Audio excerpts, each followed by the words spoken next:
here, but she may come on.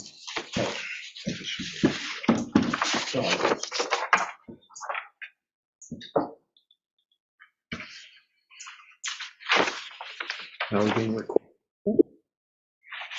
Not yet. Never turn that one on.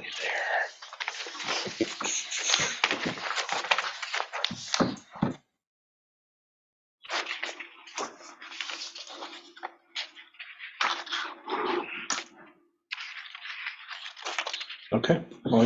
Okay. City of Philomath Planning Commission meeting, call to order, May 4th. First order of business is the approval of minutes. Does anyone have any comments on the minutes from the April 17th meeting? I have one, just the Scrivener thing on page 2, line 35. Looks like Malat voted yes, but then also voted no. I mean, I didn't even catch that, huh? You didn't. That I voted twice for the same thing? Yeah. You weren't sure. But I did you in fact vote yes, Tim? Which one, where are we at? Line 34, 35. I thought it was 32. Oh, well, On which page? 32 and 35, page 2. Page 2. I'm looking at something different. I'm looking at something different, yeah. I'm looking at April 17th. Oh, you're looking at May 4th. Never mind. No, it's on April 17th. Yeah, but it was, I was looking at the wrong. Oh, you were looking. It's, I can't vote right and I can't do whatever. Line 34. Minimum signage requires. I don't believe I voted no on that one.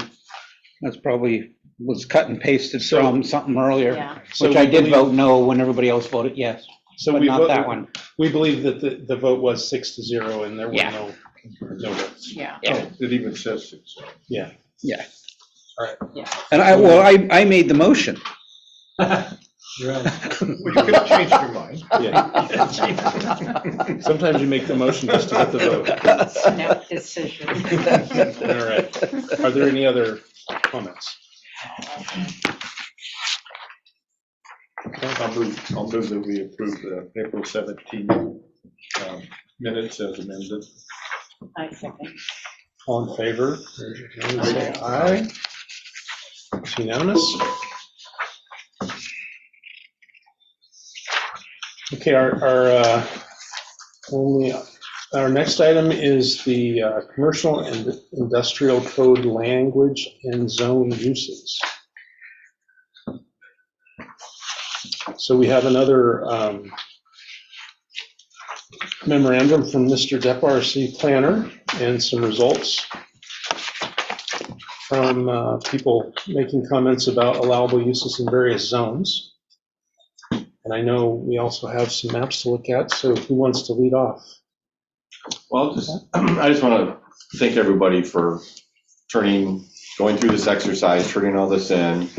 I know nobody likes homework, especially after you've worked all day, but I do appreciate everybody putting the time into, because we did get comments from 5 of you, but it's more, for me and Chris as well, I think it was more just to kind of gauge, I think, a little bit of the look at how you guys looked at different uses that are expanded significantly from what we have right now in the code. From what you see, it's a pretty short list. Kind of a lot of them are broken down, but then separating them out and knowing kind of the boundaries of what our downtown is going to be, a little bit more stretched out of what our C2 is going to be, and then a future, hopefully, a C3. And I wasn't too surprised at the results. There was a couple of things that I think we still need to talk about or maybe flush out a little bit later. And I don't really want to go into too much depth of this because, as it was mentioned before, we still have to kind of define these zones that these are going to be in. So this is kind of just an exercise of wanting to see where you guys are, kind of understand a little bit of the intensity of some of these uses, with the kind of, I'll say restrictions, but kind of the theme of what we want C1 to look like, what we want C2 to look like, what we want our downtown, but also to be welcoming of all various commercial uses without, excluding any, but just making sure that they're in the right places. And I think you guys nailed it on the housing part of it, on the first part, on the residential uses. And that's something that I don't really want to go too far into depth on, primarily because we still have the housing section, portion of this, of the code to kind of look at, and how we're going to interact residential with C2 and C1, and their ability to accommodate housing, because we're required to. And that is the intent also, to get some density in our downtown. But I would just say overall, I think you guys really understood the exercise. I think you really hit it, especially on the typical retail uses and service establishments.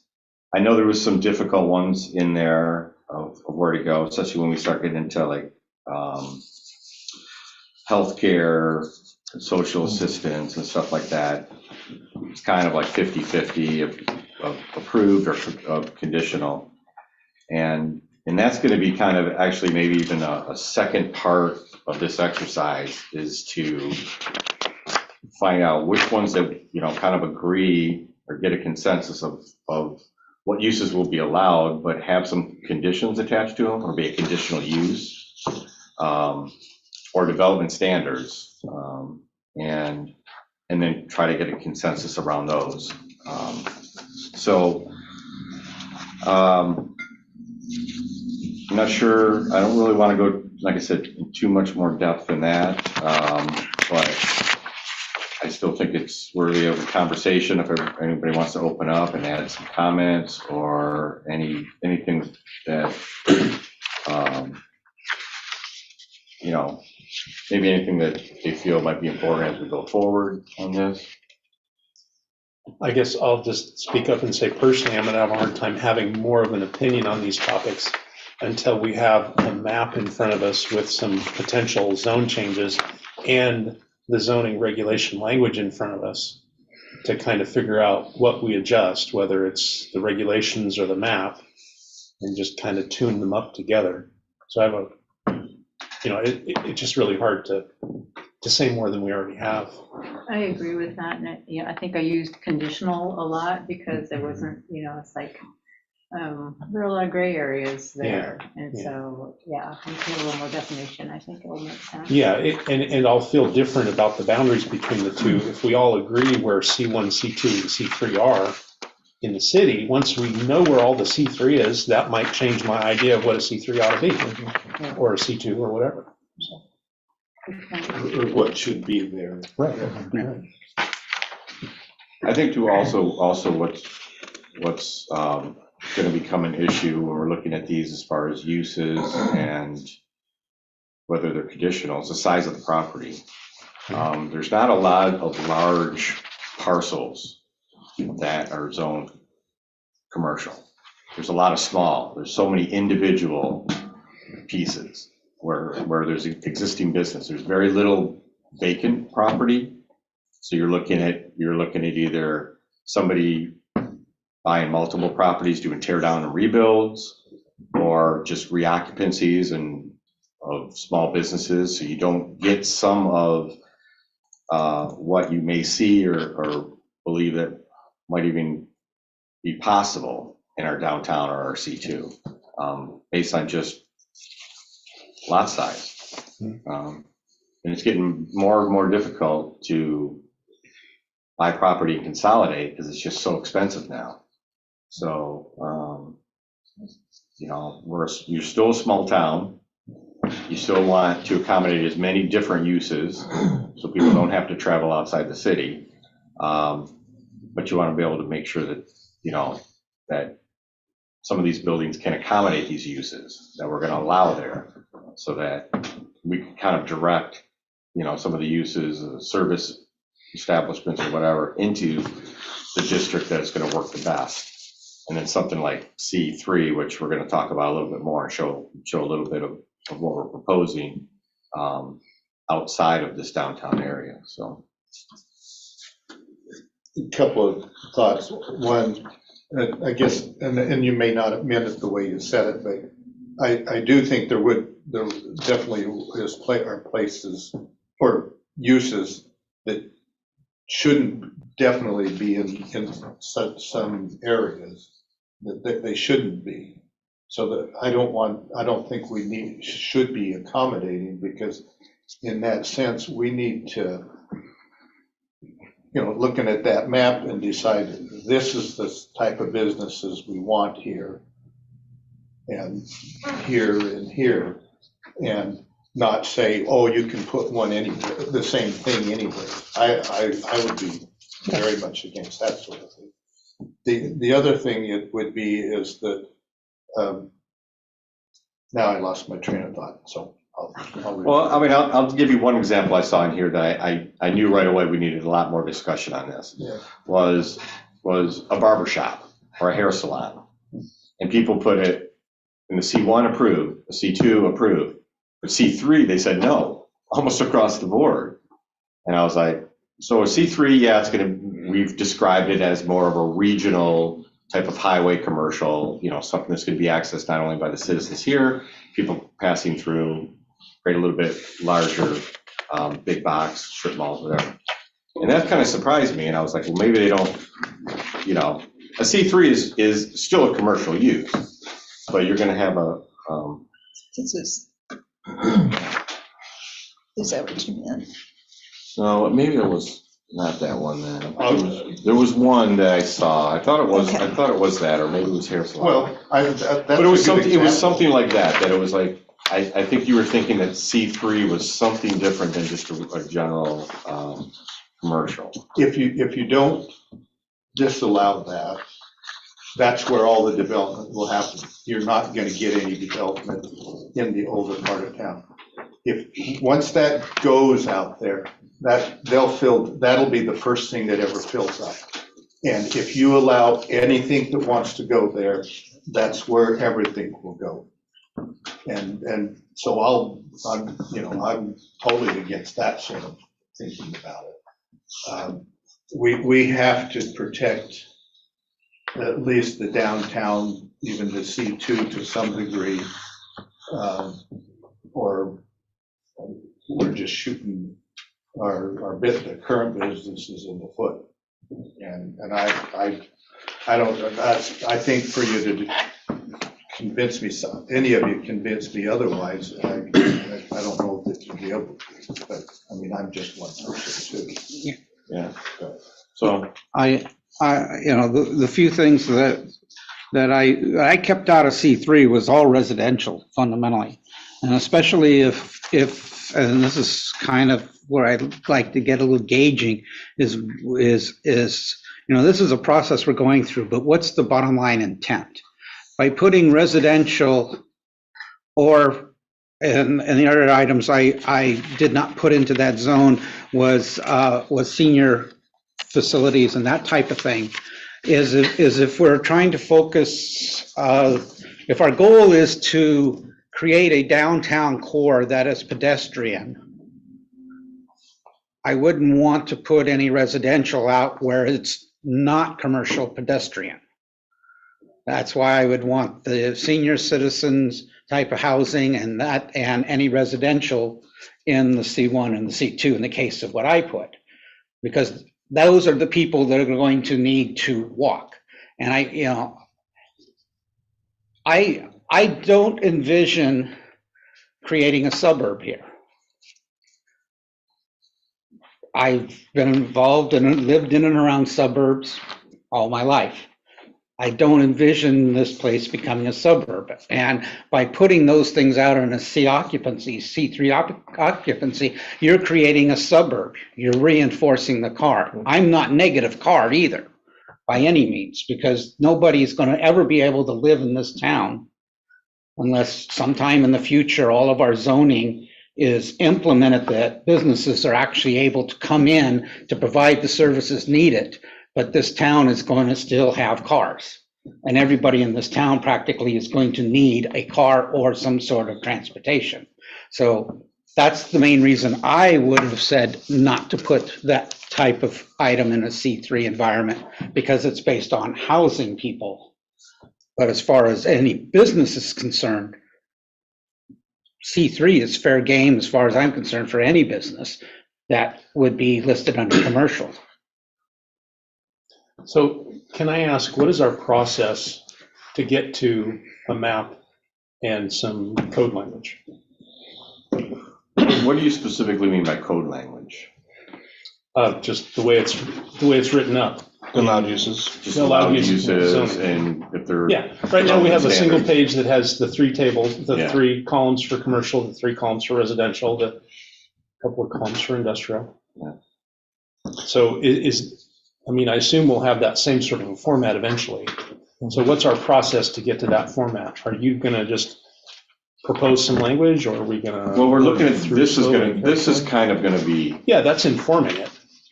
what's Right. that? That's informing what becomes code language, but No, this is gonna be your uses. We're gonna have C1. We're not gonna have 5 marks in here. We're gonna have either a permitted, a P, or a C. And then the C is gonna be connected to a conditional or development standards for that. So this is going to be the list. But this will get revised. I think Chair Connor's point is this will be revised once we've had time to look at the map, which yeah, after we're done talking on this, and yeah, we'll pull out the maps this meeting. We want to pull the maps out and start looking at some zoning stuff. Next meeting, we're gonna look at the maps a little bit more. And I'd say that we can come back and then readdress any issues that came up as you're looking at the maps and this. Are there some revisions that we need to make to this? And where I would like to get by the end of the meeting on the 15th, I think that's the right date, next month's meeting.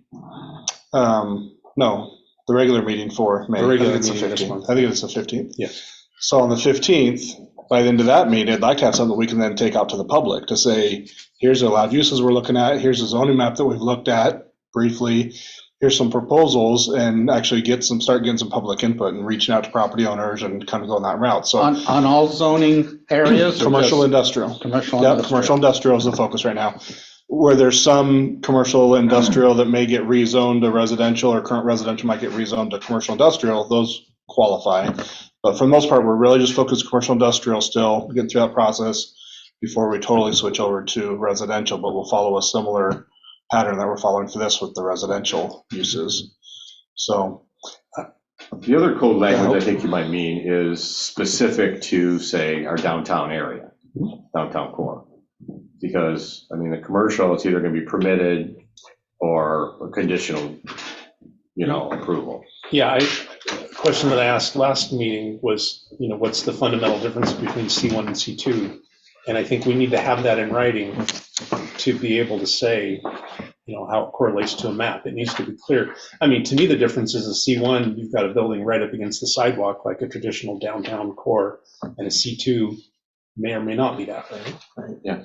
So I think we all need to see that in writing and be able to talk about it and understand it better than we do right now.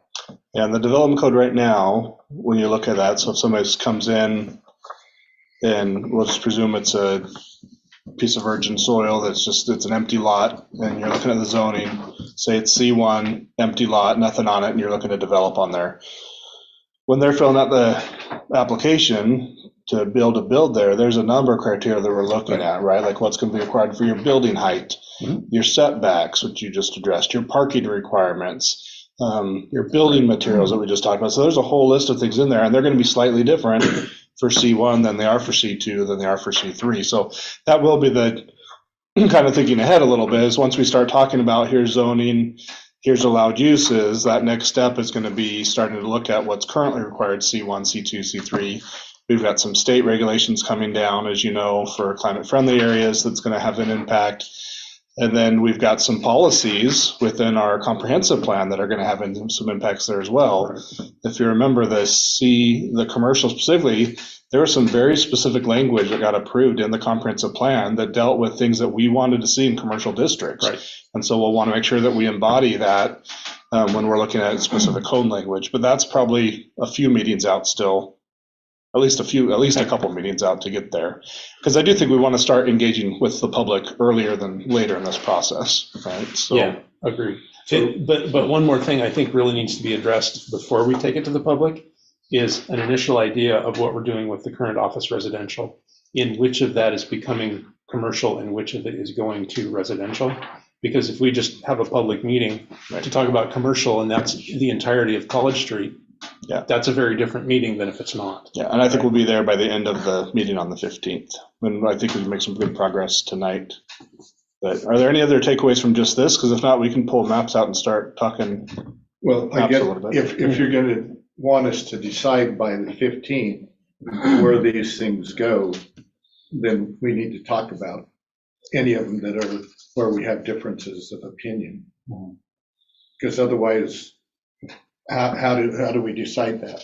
We don't decide it without talking about it. Well, Or I wouldn't feel like comfortable with it. Yeah, and I don't want to talk about our differences until we see a map. Well, then we can't do the thing on the 15th. Well, Decide, have it, yeah. I think if we have the discussion today, it might change after we've looked at the map. So I'm thinking, I think you're going to have both is what I'm hearing. Yeah. We want to have both, so let's get both. You gotta have them all at the same time. Yeah. And in order to look at the map, I think we also, just coming back to your previous comment, I see a lot when I didn't understand a lot of the definition that we were working off of.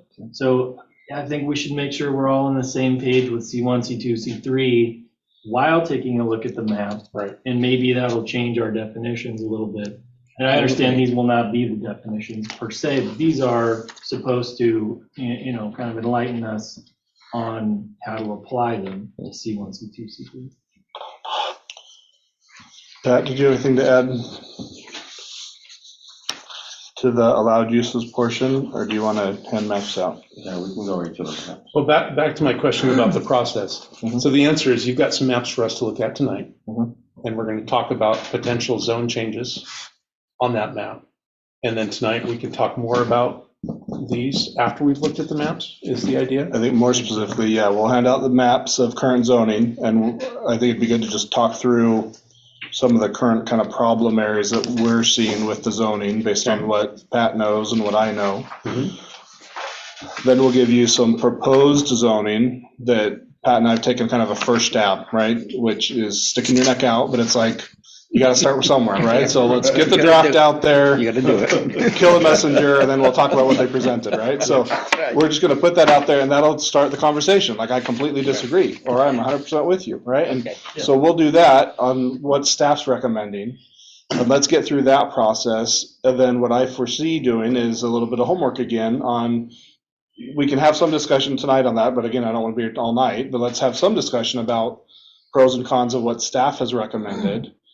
Without making any decisions tonight, let's take that back, let's think on that for a couple weeks, come back on the 15th, and then we can say, okay, now that we've had time to digest some of the proposals staff's making, look at the allowed uses that we'd kind of recommended, either in agreement or, adverse to one another. Now let's kind of pull all that together, and we'll have a couple of hours on the 15th to kind of try to get something out where we've got some consensus on some understanding, especially in the office residential. Yeah, Extending so what I commercial. think is important before the 15th is to have a first draft of that preliminary language describing C1, C2, C3, pulling in some of the things that are required by state law or by our comprehensive plan, just so that that's there in front of us for that meeting. Sure. And we'd presented some of that language at the last meeting. And I think we'd asked for, we can re-ask, but I think we'd asked for any revisions or wordsmithing or that you wanted to do individually on that as well. Yeah, those were just regular We can just do planning, those back. generic. They're pretty generic. Yeah. You want more things. specific? I do, because I still Okay. don't know the difference in writing between C1 and C2. Yeah, is there, Okay. do you have a definition there on C1, C2? So this is just the agenda from April 17th Oh, with okay. C1, C2, C3. And remember, this is the language that we called out, you Okay, know, C1 district is intended to promote blah, blah, blah. So the language in this agenda is supposed to represent the intent that of the language we're actually going to put in. Yeah, but I think some of the, Spirit of the law Yeah. versus the law. yeah, some of the specifics of the law are going to be important to give their definition to that intent.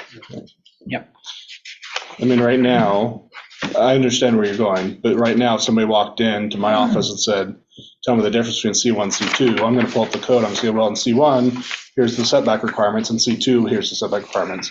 Here's the parking requirements in C1, here's the parking requirements in C2. Right. And so it's gonna be all of that criteria is really the difference between the two. But my point is exactly that we haven't talked through those differences and whether we're talking about changing that or starting with that as a basis. Right. So I think we ought to together go through those differences if they're going to remain, or revise them before the next meeting if there's some idea that Yeah, they're I going to think change. what you just said, Chris, that's exactly what would be Exactly. helpful to have. And I've read that and familiar with it, but I got the sense that maybe that was changing a little. Yeah, I thought it was too. I mean, because we're adding C3, so I thought Right. some of the requirements were going to shift. Right. What are some of the requirements you're thinking about? Well, like C1 is, you know, the strong language that I read here is pedestrian oriented and accessible.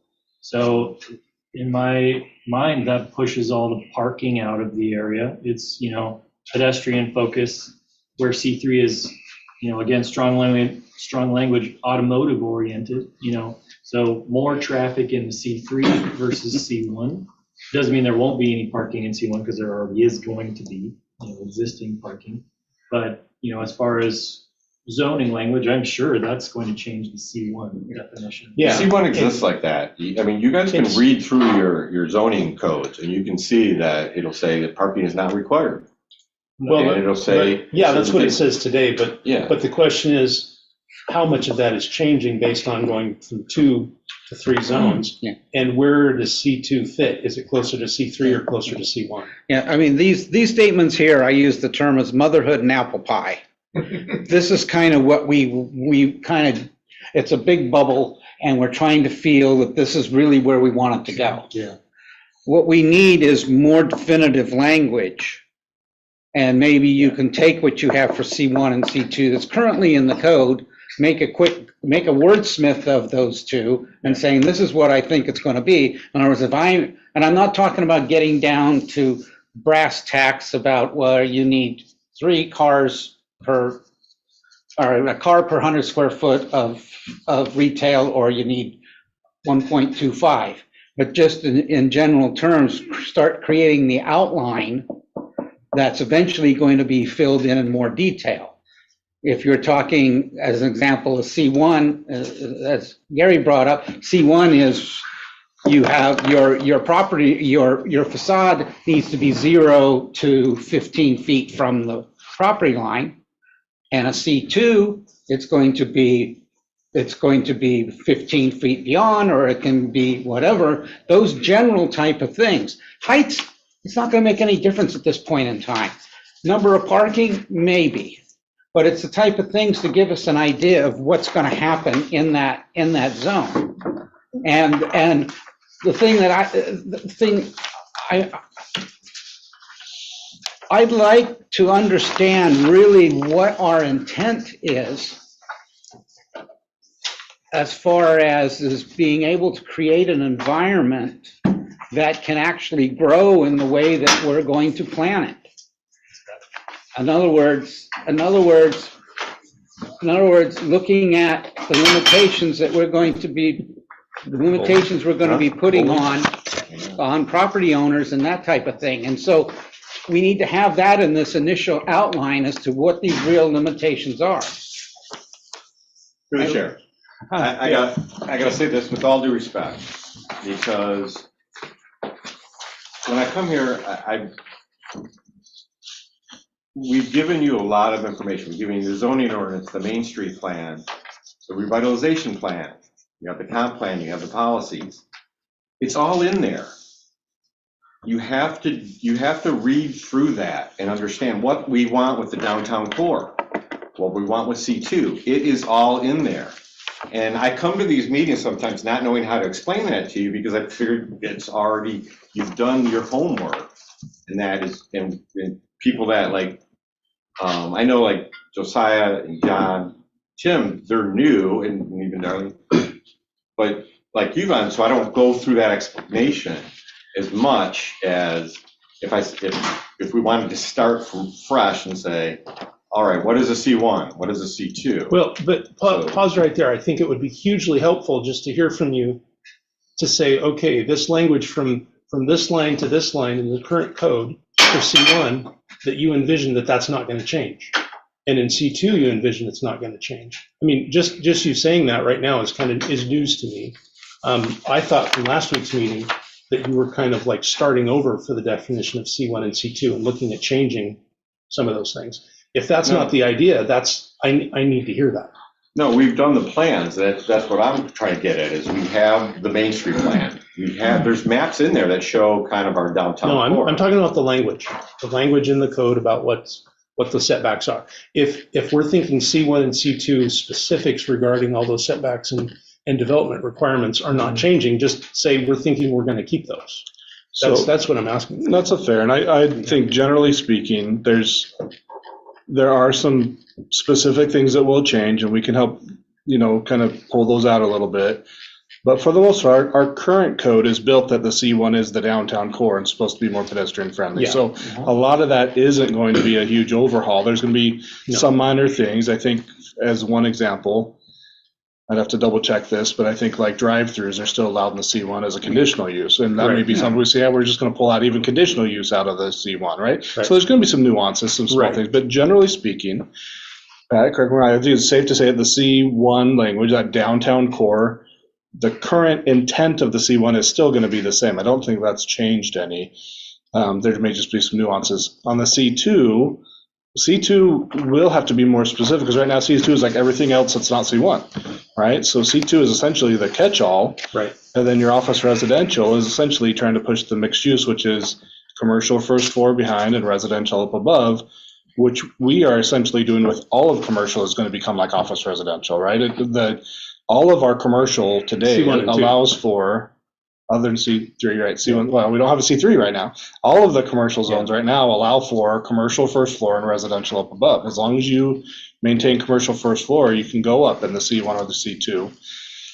C3 is new, right? So that's going to be all new language, and it's going to be a lot of the languages in the C2 is probably going to transfer and help define the C3, but it's going to be more specific.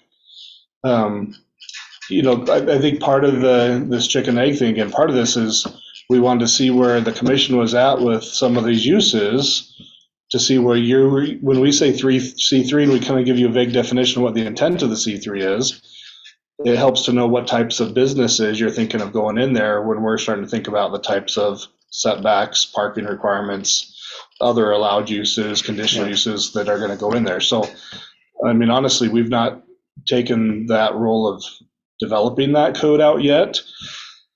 And chicken and egg, some of it's going to depend on the map where we end up putting these places. It may change some of our provisions for things like screening, putting up walls, sound barriers, berms, setbacks. All those things are going to change depending on where these areas end up looking like they're going to go or where the commission's interested in putting these areas. So I think we got to just move forward, get everything on the table. Just know we're not going to have a lot of answers right now, but the more we can get stuff on the table and talk through and get a feel for where you're at, the easier it's going to be for Pat to then pull from the plans that have been done, the recommendations from the consultants, and then your recommendations and where you guys are at, I think is going to be able to steer Pat to be able to put more of that information out there. But we do need more input before we can put a lot more output in.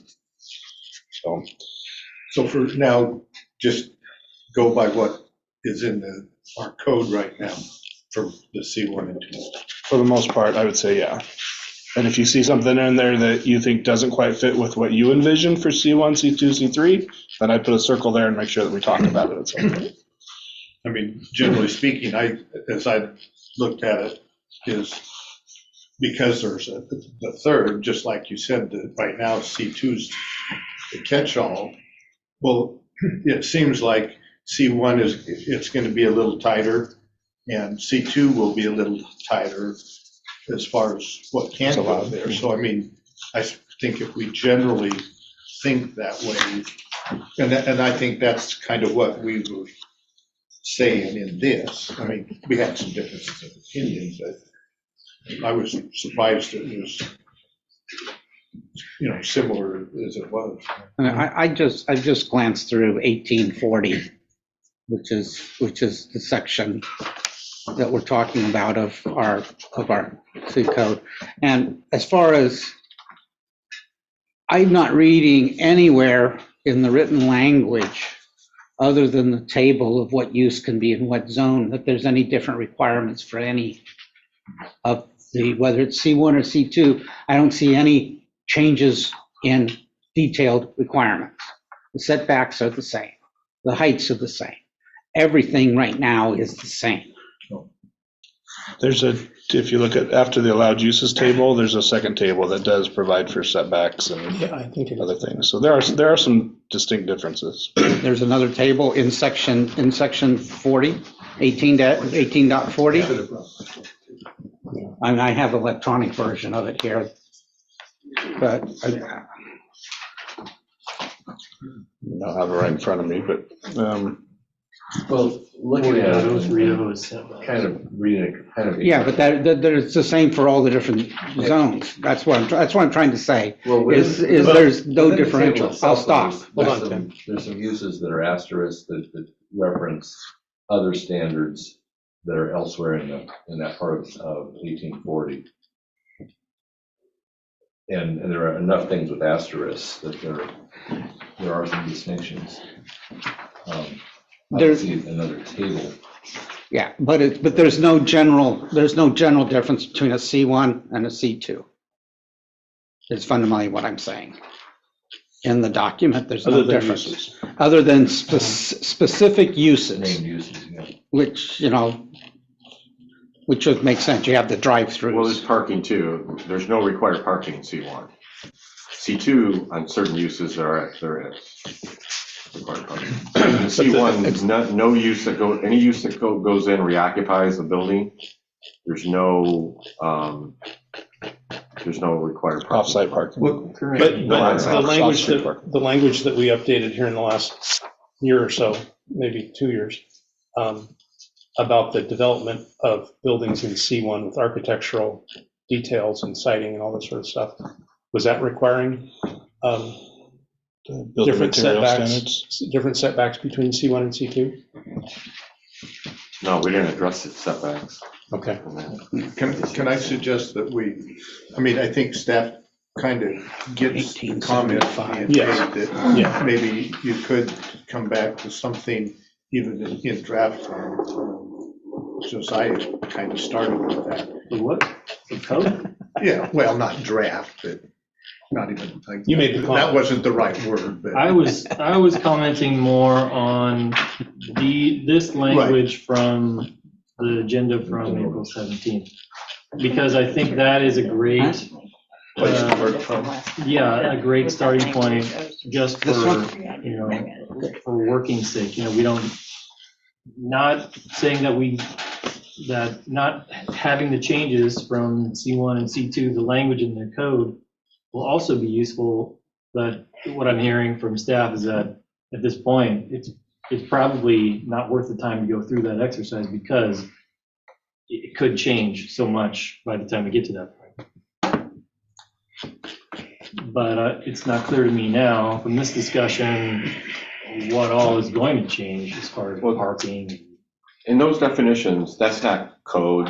Those are Exactly. usually just those are kind of descriptives, general descriptives. Yeah. Sometimes those definitions, if there's some conflict in the code or maybe something, you can go back to some of those preamble definitions to kind of get you to a decision. But typically, those are just more general statements of this is our intent. Yep. This is what we want to do. And then the code is prescriptive. That's exactly that's where you apply and adhere to. So those definitions can certainly be modified in any way, and feel free to modify them. Because again, that's not, that's not really specific. And that's what I'm saying. I think that if we look at this language, which, we can pull up or I can share if not every member has it tonight. Using this language, looking at the map and just talking through a lot of these examples, I think is a great starting point. I don't know if we're going to get much further than that in this meeting. I'm fine with that. So let's Because talk we about the map. might, just like you're saying, we might come up with some of those answers just by looking and talking. So what, So let me just go over what I just handed you. Yep. These all say proposed, okay? So I'm gonna give you also the existing maps too. So you can put them side by side. I don't want, like I said, that would be a lot longer conversation. But what I do want you to focus on is, and just be in more general terms, let's say we start with the west side. I kind of got the west, the central, and then the east. This is the west.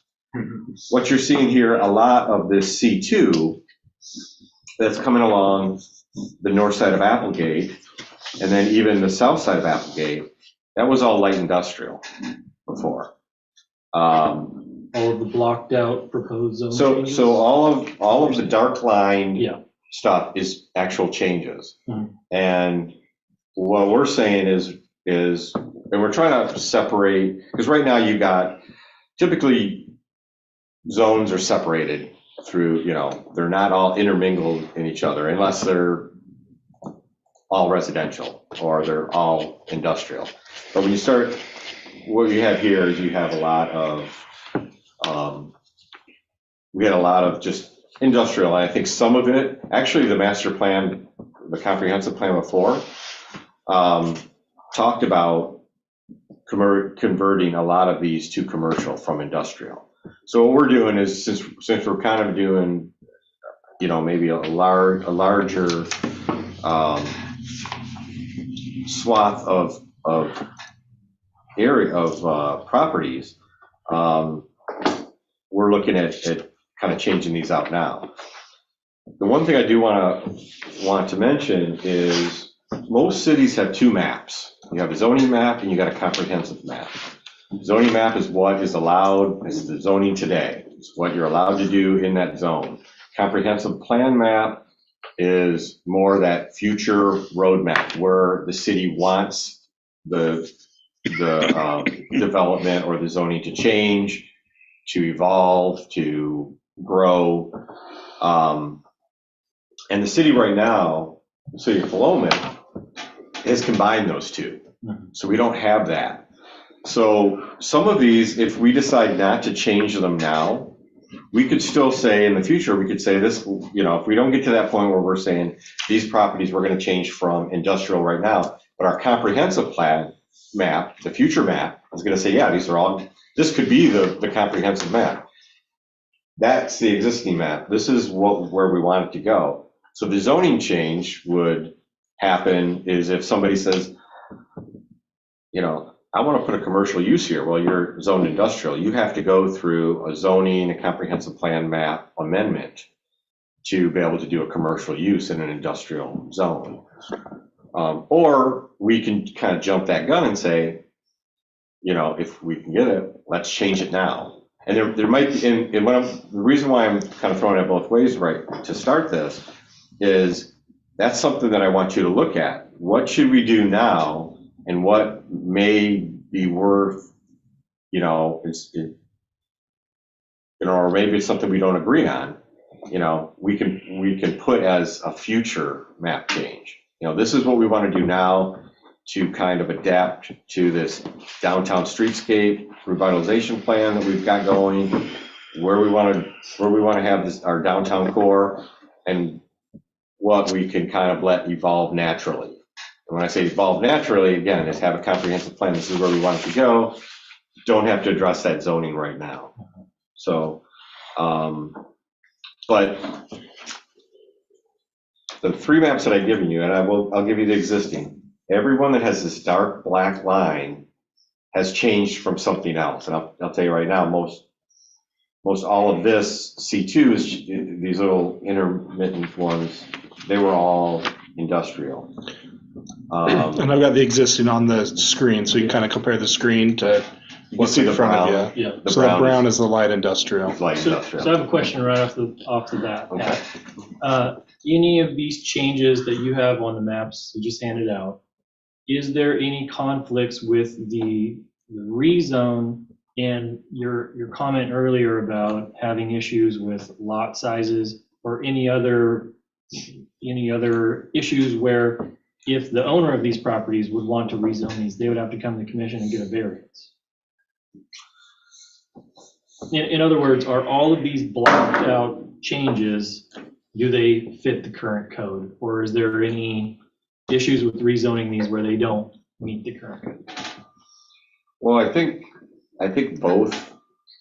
I think the existing zoning and maybe even the proposed zoning will have some limitations on, can it accommodate on-street parking? You know, Setbacks. yeah, setbacks. Stuff. Chris mentioned something too, when we're looking at certain uses, you do want to have kind of a transition too from industrial to residential. Commercial is usually that buffer. But on top of that, then, you know, you look at having a wall or something, you know, in its place. But small towns, small lots like this that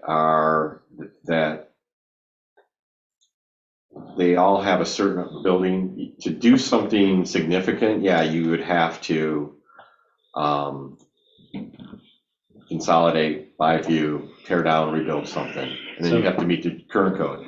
What we do on all of these, because we have a lot of reoccupancies, is we work within the code and we adapt to it. So if a use came in there and they needed 12 parking spots, but they could only accommodate 4, we could deny that use. We say the use is too intense for that parcel. Or they could, you know, we have the provision where they could lease parking like within 500 feet. You know, we have a couple of outs on that, and I think those are appropriate because you do have a lot of small lots, but we do have a little bit of flexibility. If they're right up to the street, to the sidewalk, to the build to line, we're not going to apply the landscaping code because there's no place to put landscaping, you know. But we might ask them, instead of that, you know, maybe put an awning or something, you know, in the front. So we're adapting that. So that's how we have to kind of work within. We're trying not to eliminate everything. We're trying to be more accommodating.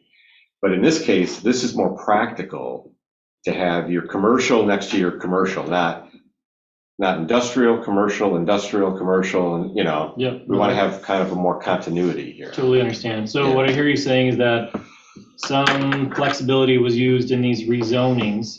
I would be interested to maybe understand, and we can take that conversation offline later, what changes, you know, were a little flexible, because those little nuances could influence the actual language that we want to put into our code to make it a little more flexible, because we're going to get questions from the public about, like, well, you want to rezone my property, but it doesn't even fit in the zone you want to put it in, you know? So those are just thinking ahead of, you know, what we're trying to do and how to really represent, you know, the public in that, and getting that into code language also, so that maybe we'll head off even more issues in the future. That's kind of what I'm getting at, is No, I know this is like fitting a square peg in a round hole. No, that's how I understand you completely. That's Yeah. kind of what it is. We have so much existing that you have to work with. Mhm. And someone's going to say, well, my building or my site doesn't fit into either category. Yeah. But what we're saying is, well, this, you know, we want to open up and say this is where the city's uses, the uses, commercial uses is where we want to be in there. We will work with whatever building or whatever the site can accommodate. We'll work within that. And if anybody's not clear, all existing uses can keep going. These light industrial businesses that are here on a light industrial property will change the zoning to commercial, but that doesn't require them to stop that use, correct? Yeah, they're legal non-conforming. Well, and I'm gonna go back to what Pat was talking about earlier on the map, is I do foresee, we're not gonna be able to go to, there's no way, and I hope that nobody's thinking, we're gonna go to every property owner and say, we wanna change the zoning of your property in one big fall swoop, and all these properties are gonna change zoning. That's not gonna be the task. What we're going to do is, the city's going to adopt a new comprehensive map that shows our preferred zoning for all of these areas. And then it's going to be, by and large, for the property owner to come to the city and say, hey, I want to change the zoning from my current zoning, light industrial, to the recommended zoning, which is the commercial, right? And if they come to the city and say, hey, I want to do some type of industrial use, we'll say that industrial use you had before is grandfathered, so as long as it's continuous, you're fine. If that industrial use goes away, now you've got to comply with what the comprehensive map says for that property. You've got to switch that over to That's a commercial. missing piece. So there's some transition there that's going to happen. The planning commission, city council are going to adopt a comprehensive plan map with preferred zoning based on all of the input that we've got on what we'd like to see. There may be some splotches of property that we haven't talked on yet, where we may go ahead and do a zone change now. You may find a big swath of property, say, hey, we'll do a zone change today.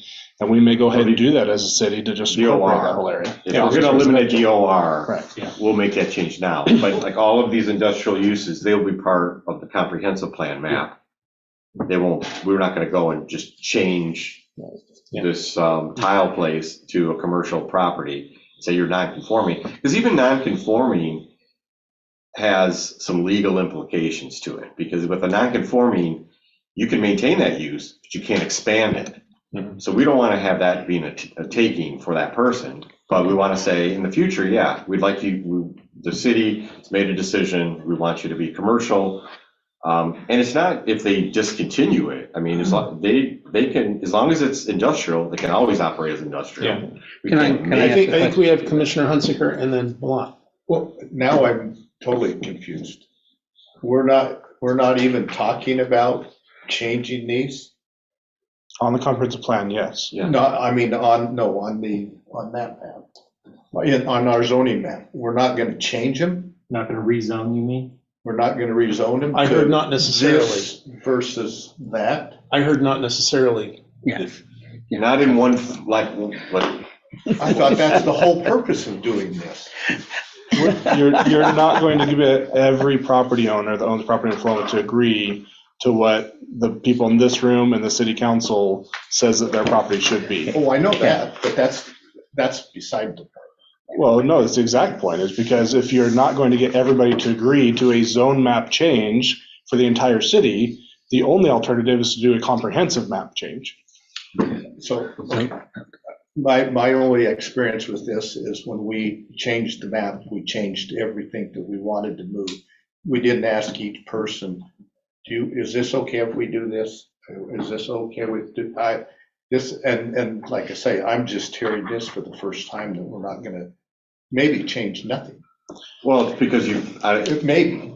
I'm just as out of respect, probably because you didn't know that there was a comprehensive plan map. Oh, no, Most communities have that, and they use that as their growth mechanism to grow their, This for is- future growth and This a says roadmap. proposed zoning. Yeah. And we're not really proposed a zone. It's still You're comprehensive. proposing a comprehensive plan map that isn't zoning. With the exception of office residential and anything else we decide is necessary to change right away, so. Yeah. Oh, my goodness. There's Measure 47 too, that you can't, there's. Why are we things- doing all this if we're not necessarily going to change things? We're changing some things. Oh, Yeah, I'm totally If shocked. you're going to stay on that subject, go Commissioner- ahead, because I've got a little different subject tied into it. But if you want to continue. At least I think the explanation I heard was that if you're an existing property owner and you have no interest in changing the use of your property, this doesn't affect you a bit. Right. Right. And so we're just talking about creating a comprehensive plan to evaluate future uses of the property. Right. And that kind of leads into what my question was. If the ownership of a C1, or let's say a light industrial, existing non-conforming light industrial, and it's now under our new plan C2, let's say, and you've made the statement the owner has the right, as long as the use doesn't change, to continue based on the non-conforming use. However, if the property is sold and the non-conforming use continues, does the new owner have the ability to stay under that grandfathered clause? Or is it, if the property is sold, then the uses that are allowed on that piece of property, in this case, the industrial zone to a commercial zone, has to occur? Sale of the property does not entice any type of zone change. Okay, Use. that answers the question. Thank you. So could we, on future I want to make sure that's the case. business, talk about comprehensive plan, zone uses, not zone uses? I mean, I guess I know now we're not talking about changing any zones, but we That's could. not true. That's not true. We absolutely are changing zones because office residential is going away. Okay, just that. So we are certainly changing the zoning map. And we're also changing criteria within some zones. Well, let's go to the center one too, Yeah. Gary. Let's keep going. So what you're seeing mostly on the central one here, the middle one, I would say almost everything you see in the bold black boxes was office residential, and I think The light blue. Chris is bringing it up, yeah. Yeah. So with office residential going away, and we have to look at kind of what the existing use is. And the majority of the existing use along there is residential. See the property that's close to the core area that we want to possibly expand and allow some first floor commercial, but second, third, fourth, fifth floor residential for higher density, which is also part of the climate friendly thing, is to get more density, will be commercial. Also,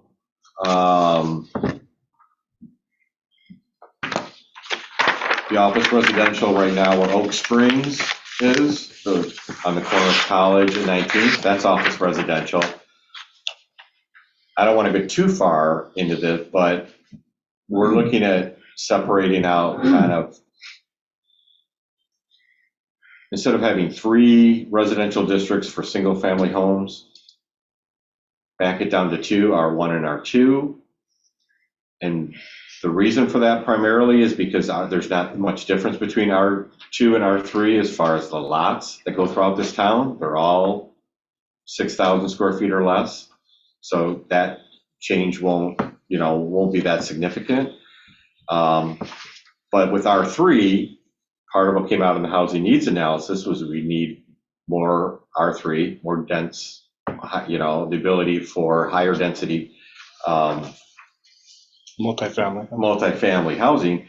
And we can't specifically do that in our we can't allow it in the downtown area. So we wanted to still have a zone that could evolve into it. So it could be you could have multifamily in some of these areas. And some of what, like on the corner of College and 19th, is already that way. It's already multifamily. So it's That whole block? Hmm? That whole block? No, just half of it. The other half of it to 20th Street is a church. Yeah. Yeah.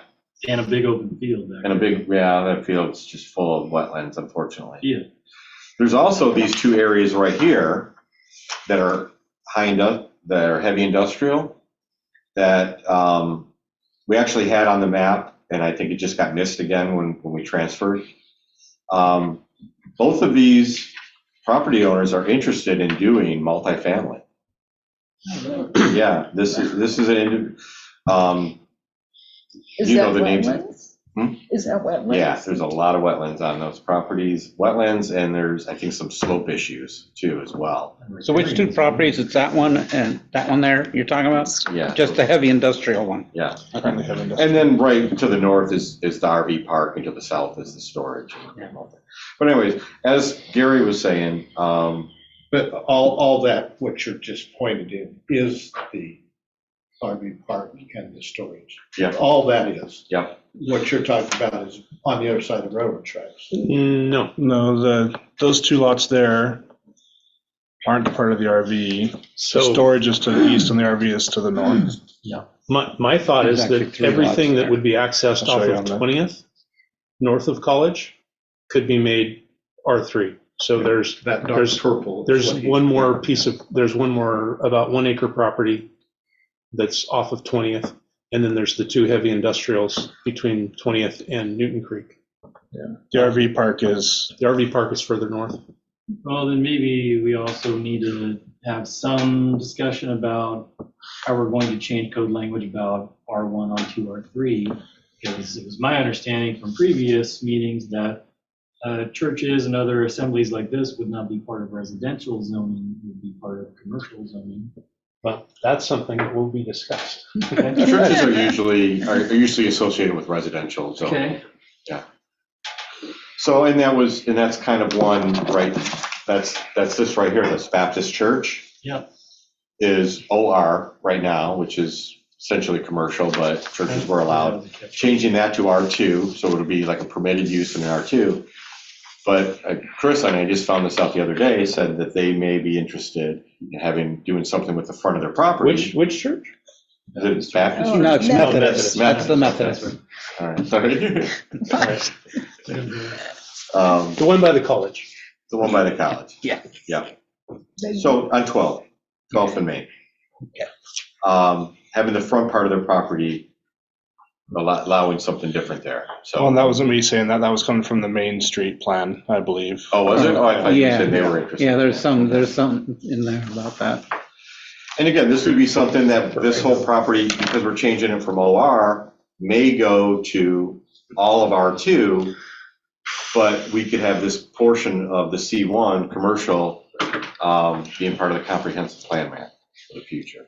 We go So, lot by lot? Where you have a square. Eventually, we will. Have What are we an doing indication. What is it? Is um, that C1? C1, yeah. Yeah, the colors are too close, unfortunately. I wish they were a little bit darker, but yeah. All this is C1. Yeah. And then the C2. C2 is a little bit darker here. I think it was my printer, unfortunately. So you can see along the north side of College, the changing that we're proposing, because if OR does go away, which I believe it should, and that we're still open to that discussion, is changing it to more of what the existing pattern has been for the last 30 of some years. And then again, taking that option away, because OR does come with the ability to do commercial, it helps us focus, like Van was saying, about putting uses into our downtown, focusing them more there, letting them be sporadically out into an established neighborhood. So,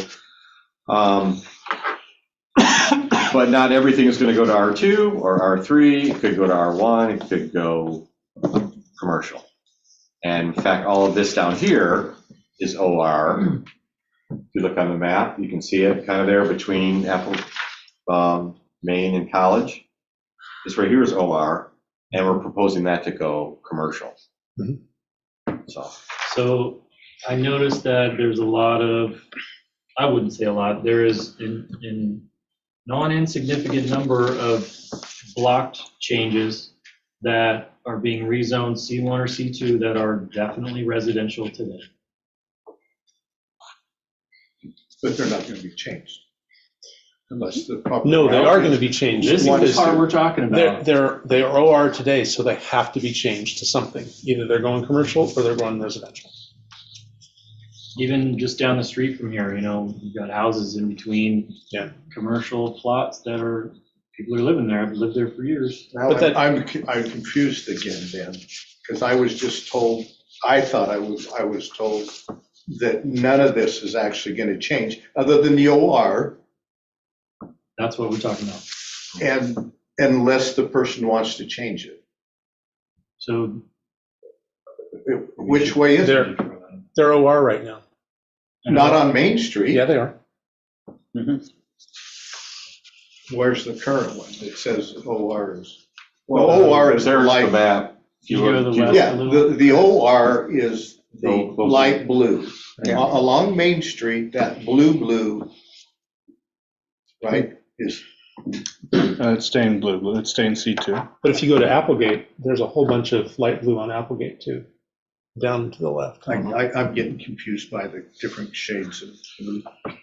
So here's an example where these are office residential right now. Yeah. On either side of 16th Street. And the recommendation there is to go residential because that's what's built there is residential. So, Well, your Well, recommendation on the far one, You got, on the west side, that block right there, you're showing commercial, right, yeah. commercial here. And, with the and commercial on the north. I'm opposed to that because I think all of that should stay residential because it's across the street from the elementary school.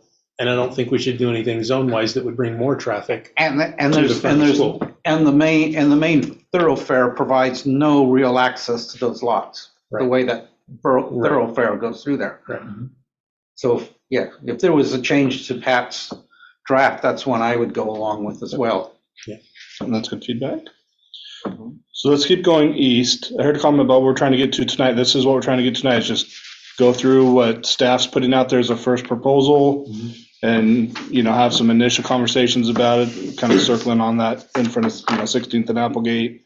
We've heard some other concerns, but Pat, why don't you keep going east? I think that's helpful. In fact, there's a little bit east there on the south side of Green. If you want to. Yeah, why don't you go, can you get to that? So this area right there, you see it OR, it's kind of in the middle of the R1. Not sure why that's office residential, there's basically 4 single-family homes there. Yep. So that kind of makes sense to Yeah. just kind of convert that over to R1. Now going a little bit further east, I think the commercial there that's there right now, up in this area, that's existing, that's not going to change. If we stay on the south side, there is some, is it R1? I think. It's R1 now. Yeah, so this little area right here is a bunch of attached condos. Yeah. Townhomes, and it's zoned R1. Townhomes aren't allowed, or fourplexes aren't allowed in an R1. Yeah, might as well make it conforming.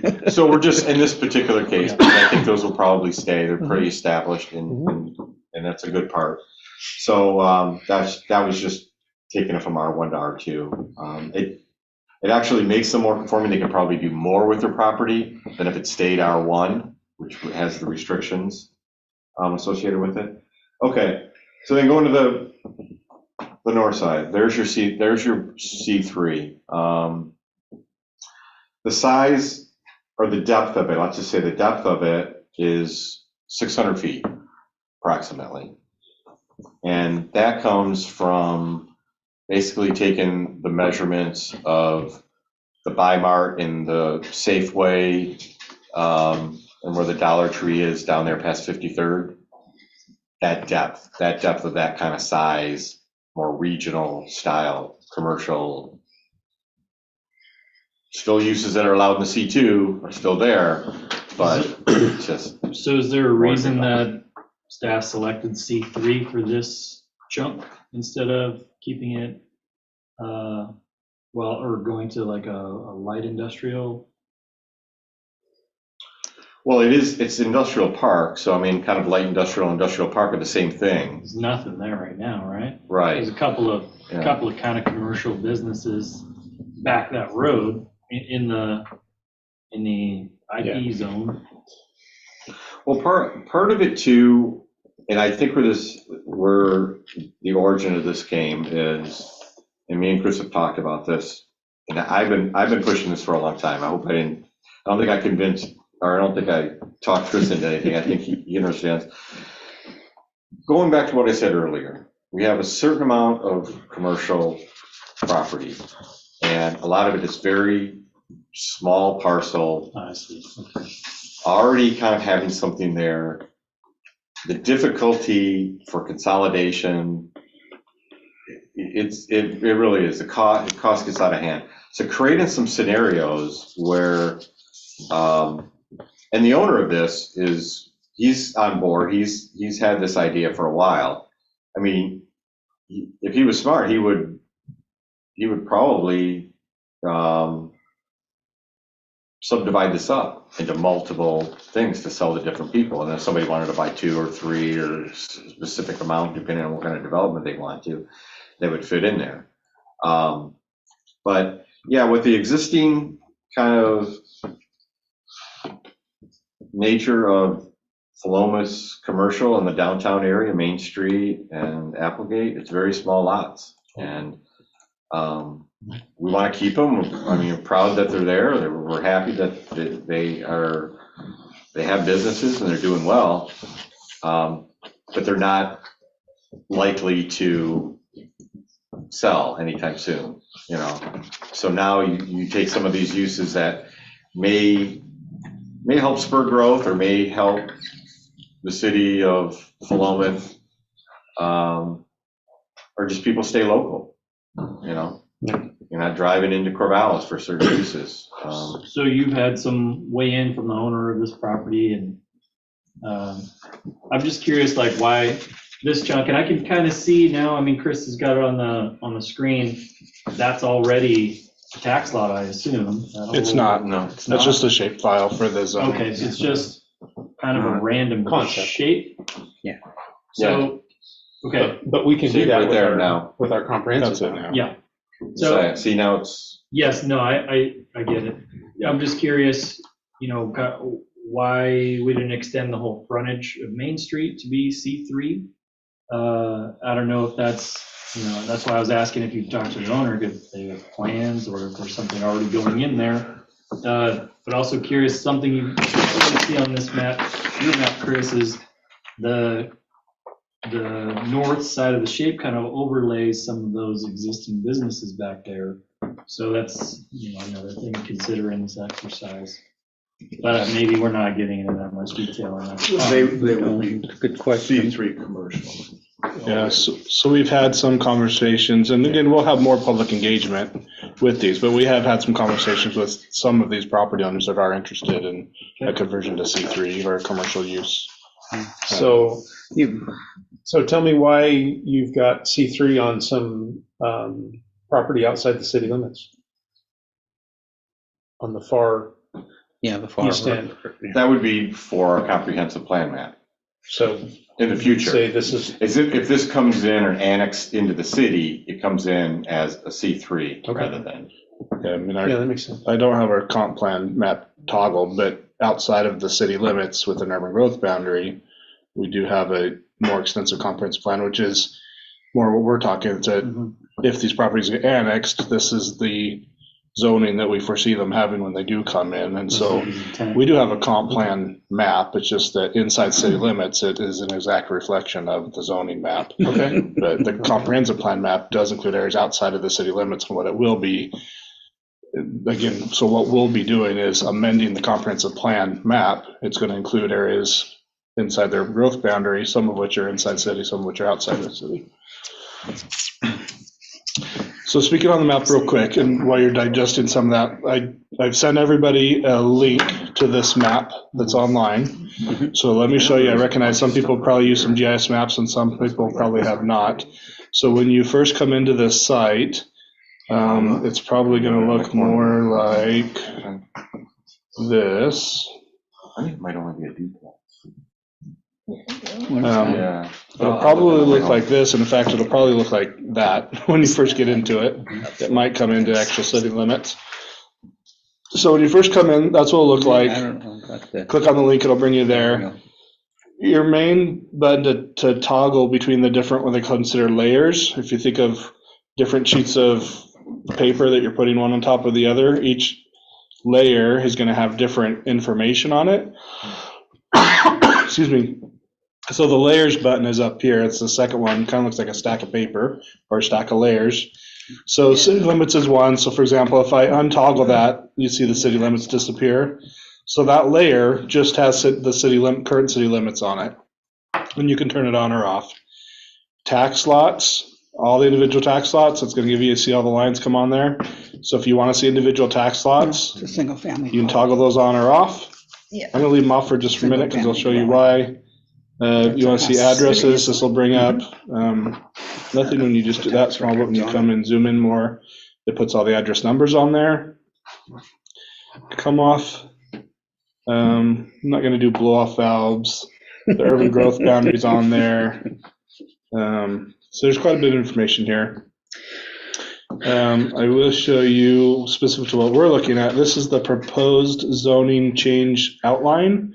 So this is what Creative Fusion earlier before we had our GS Tech do an outline of over all the areas that we were considering for a rezoning of some sort. And so, Thank you guys for having this work done, by the way. I know Yeah, absolutely. It wasn't easy or short work time to do all that. Steve did a great job Steve's for really us smart, putting this on. So you can get the outline there, and then this is the actual proposed zoning that staff put together for tonight.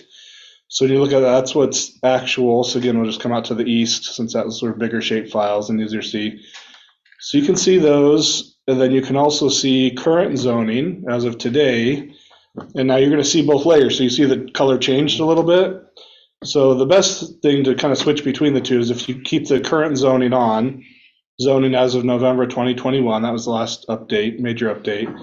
And then you can toggle the proposed kind of on and off. And those will show you specifics on what's getting changed. And so let me come over just to that office residential, just give you another example so you can kind of see it and play with it. So as you're looking at specific lots, you know, look at the C1, kind of the darker blue down in this area. That's our C1 right now. It's 2 blocks and, 2 blocks side to side and 1 block north and south. And, Half a block north and south. well, Yeah, 1 block total. 1 block total, Right? yeah. One half a block north, half a block south. So there's a considerable expansion that we're looking at there. So anyway, so you can kind of toggle with those, and these are pretty simple. You can zoom in on these really easy. I'll show you one trick that's a little bit more advanced, but you guys can handle this. The buttons over here on the side. Let me untoggle this one first. So I look at just proposed zoning. This will give me a couple other options. The buttons on the side, one of those I like is the transparency. That's how transparent the shape is. If I bring that down, you see it's a little more opaque there, quite more transparent there to where you don't even see it. So I'm going to go about there. So I get rid of this. So now I can see a little better, which really helps when you get all the way down here at the bottom option, which is this aerial imagery. And now it's going to actually pop in houses, trees, buildings. Sometimes that's easier to orient yourself because you can see like, well, where's the grocery store? Where's the, which is nowhere. Where's the hardware store? Where is it? Where's the hardware? So this helps you a little more. So you can still, and again, if that's too light, you can see the blue versus the red versus the officers. So you can mess with the transparency a little bit. Sometimes that helps to see more information at once as opposed to just switching layers on and off the whole time. So that's Gosh. this transparency. Chris, I'm just thinking that a tool like this would be extremely useful for some of our public outreach appearances. Mhm.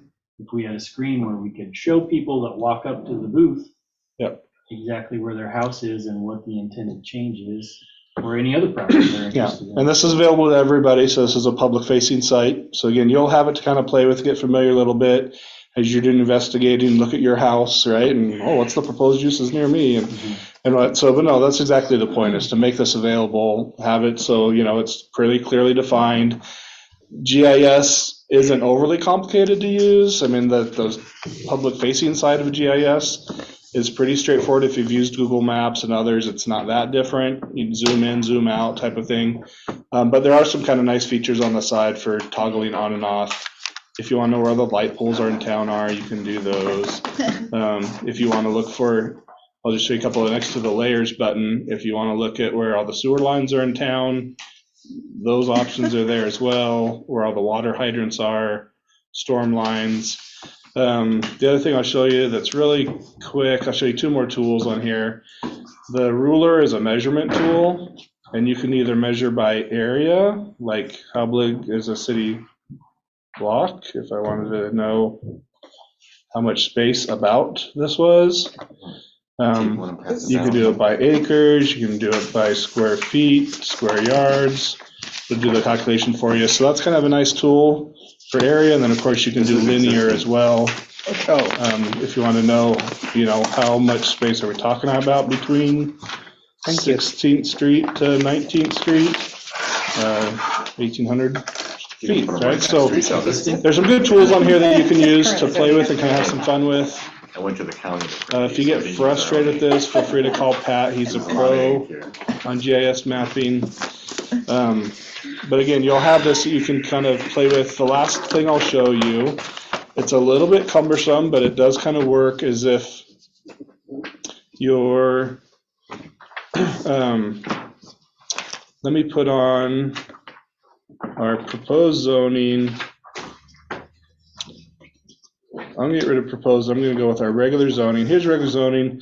Say you're looking at this saying, okay, if I were to expand the C1 zone, I don't care for staff's recommendation, which is this. I'm gonna turn this back.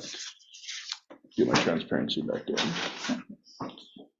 Okay, so I don't care for staff's recommendation here. I'm gonna change something else. I'm gonna look at my own. This painter box here will let you draw your own shapes. You can draw triangles, you can do circles, you can do squares. I like this one because I can do whatever shape I want to do. I'm going to pick a dark blue that kind of looks like the C1. And let's say I want to do C1 that looks more like this and comes over. So then you're just kind of creating your own shape, right? And you can say, I like that for C1, and you can label it if you want to label it.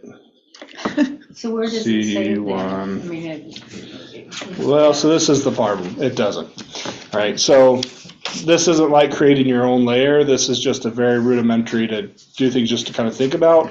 You could print this and it'll print, but it won't save.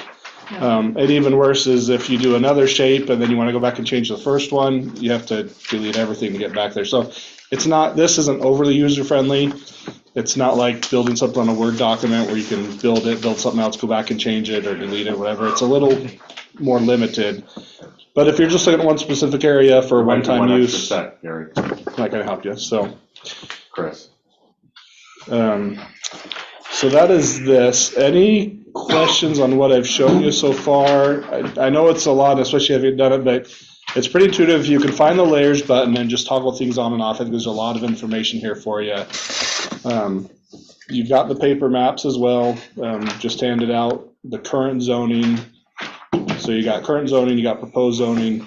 If you just want to do all your notes and write on this, that's fine. If you're more comfortable digitally, so you can zoom in and zoom out on things a little better, that tool's there for you as well. Is that list of layers, everything available? Everything's available to everybody. Yep. I was curious if we have information on easements. We do. There's a whole. I didn't see that. Yeah, there's a couple of different ones on there. Okay. easements and There's alleys. two different and types Get of that deep easements. into it. all kinds of There's stuff. easements to the city. Yeah. Did you have And then any there was utility private easements? easements too, I think. We don't have a lot of the private easements. Mostly we're going to have the, Just the, yeah. Get my line off here.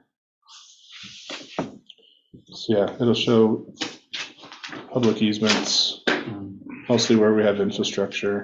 Now, Chris, is there a GIS showing the wetlands?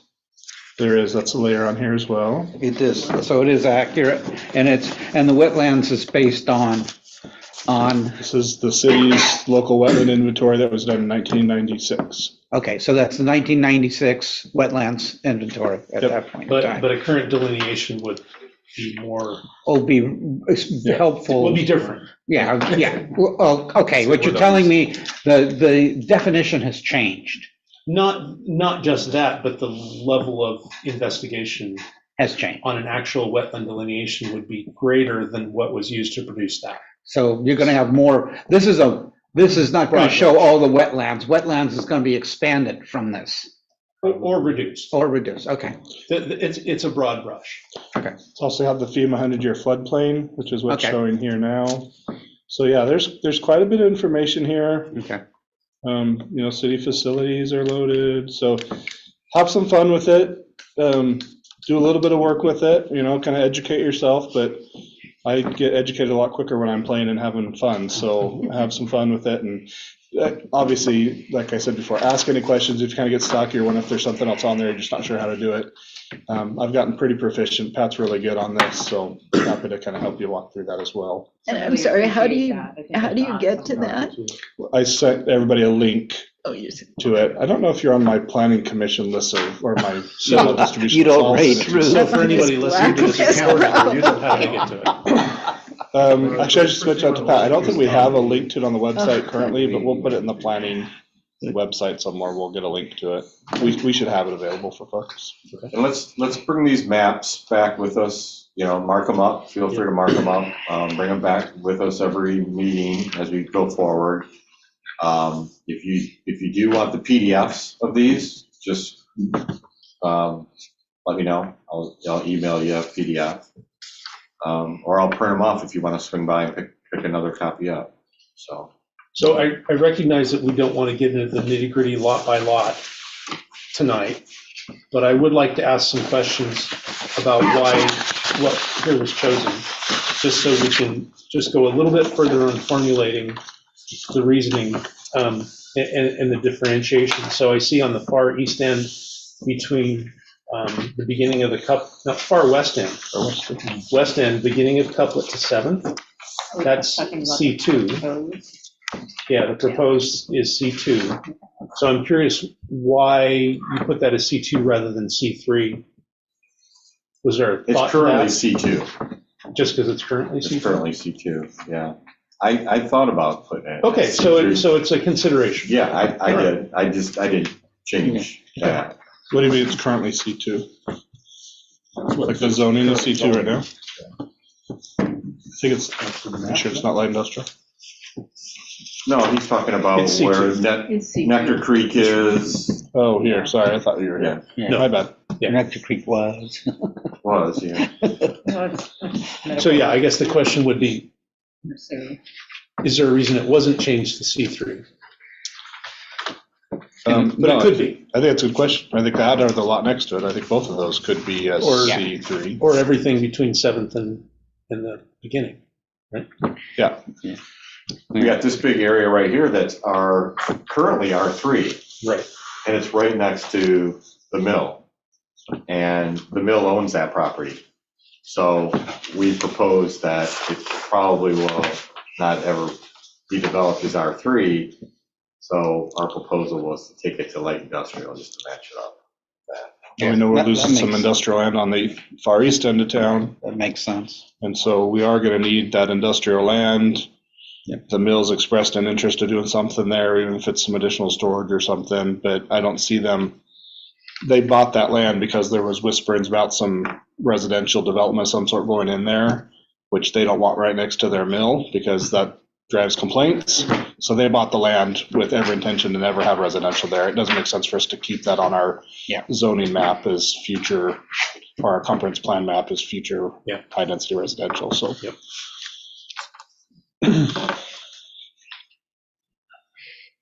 Were there other specific lots that Gary, you or anybody else had? Well, Lots of opinions, but no big questions. I guess in reference to what Gary was asking about there in between, would they be open to that being C3 on this side? I mean, that could be a lot of development. I get it, like Gary said, well, I guess not quite 7, but the new part, I don't know, it's just a thought, it just occurred to me. If it was commercial, I think they would worry less about, like you said, the issue if it's residential. But as the owner, they could come and always propose Well, a zone change. Well, that's what they'd have to do anyway, because Right. we're not gonna change it. I just want to say probably maybe one last thing is that this is pretty historical. And you guys are really setting some change for the future, for a long-term future of Philomath. These are things in planning. I've been doing this for a long time. You do small areas, you do parcel by parcel, sometimes maybe a block. But you don't go through a whole town and really kind of look at how it's evolved and how maybe it kind of got out of the right pace, and didn't evolve,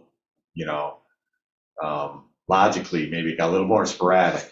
And you guys are going to put this back together, and I think it's going to be monumental for the city going forward, because I think it's going to be more cohesive. It's going to grow more organically, better suited together than it is. So this is really important, and really do appreciate you guys to really dive down into this and think about this and guide us, because this is not just one person's opinion. And you all live here. You've lived here for years, so.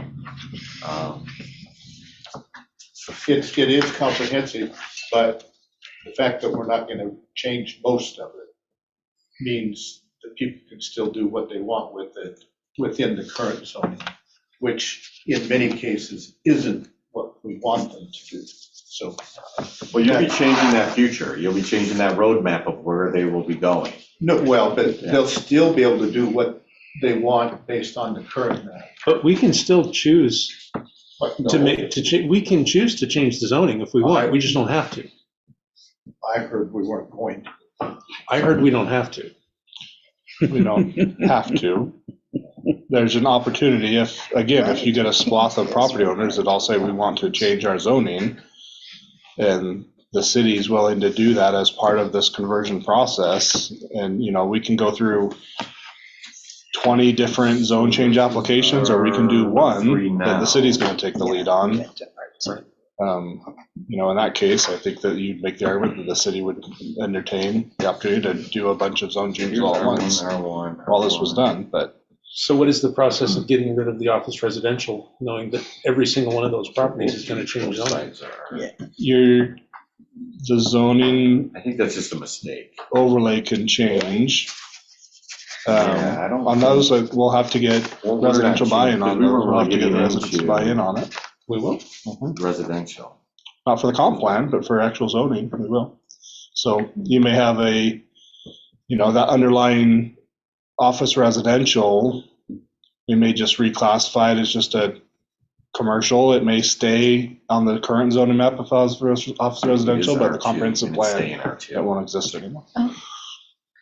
I thought we were going to get rid of the office residential completely. In the comp plan, we are.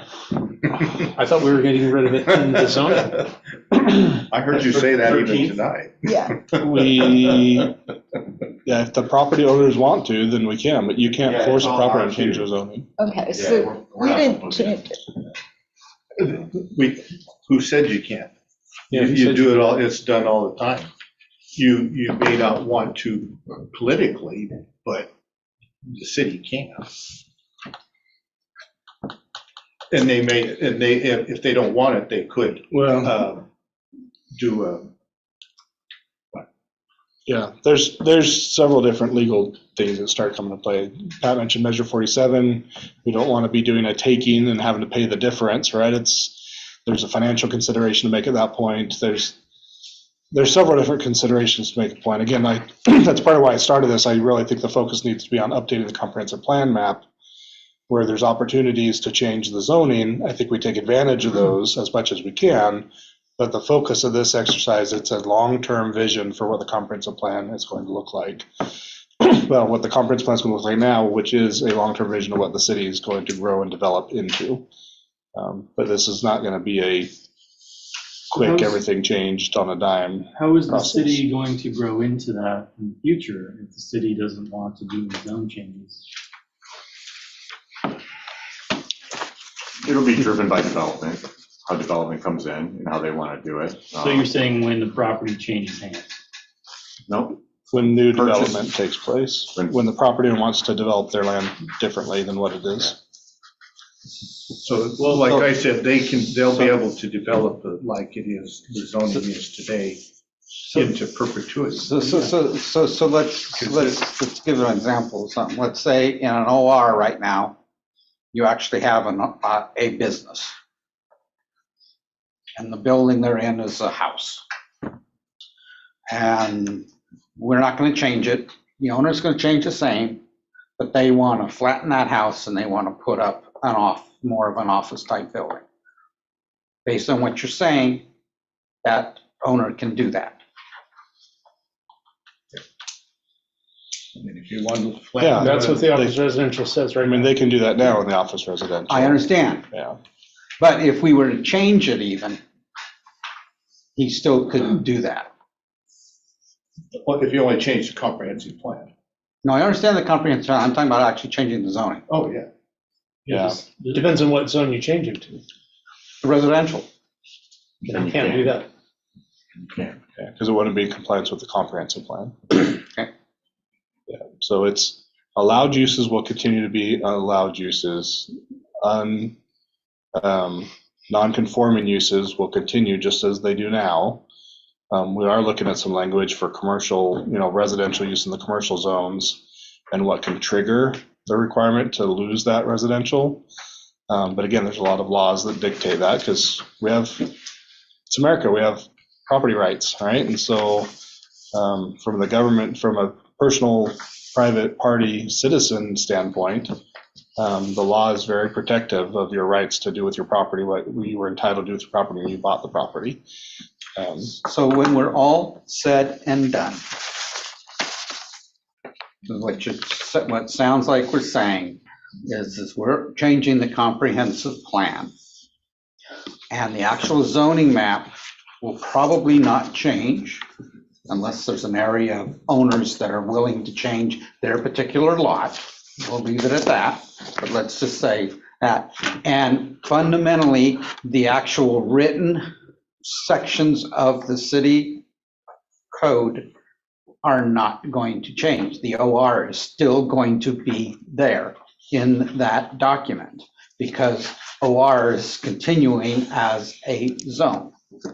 Am I correct?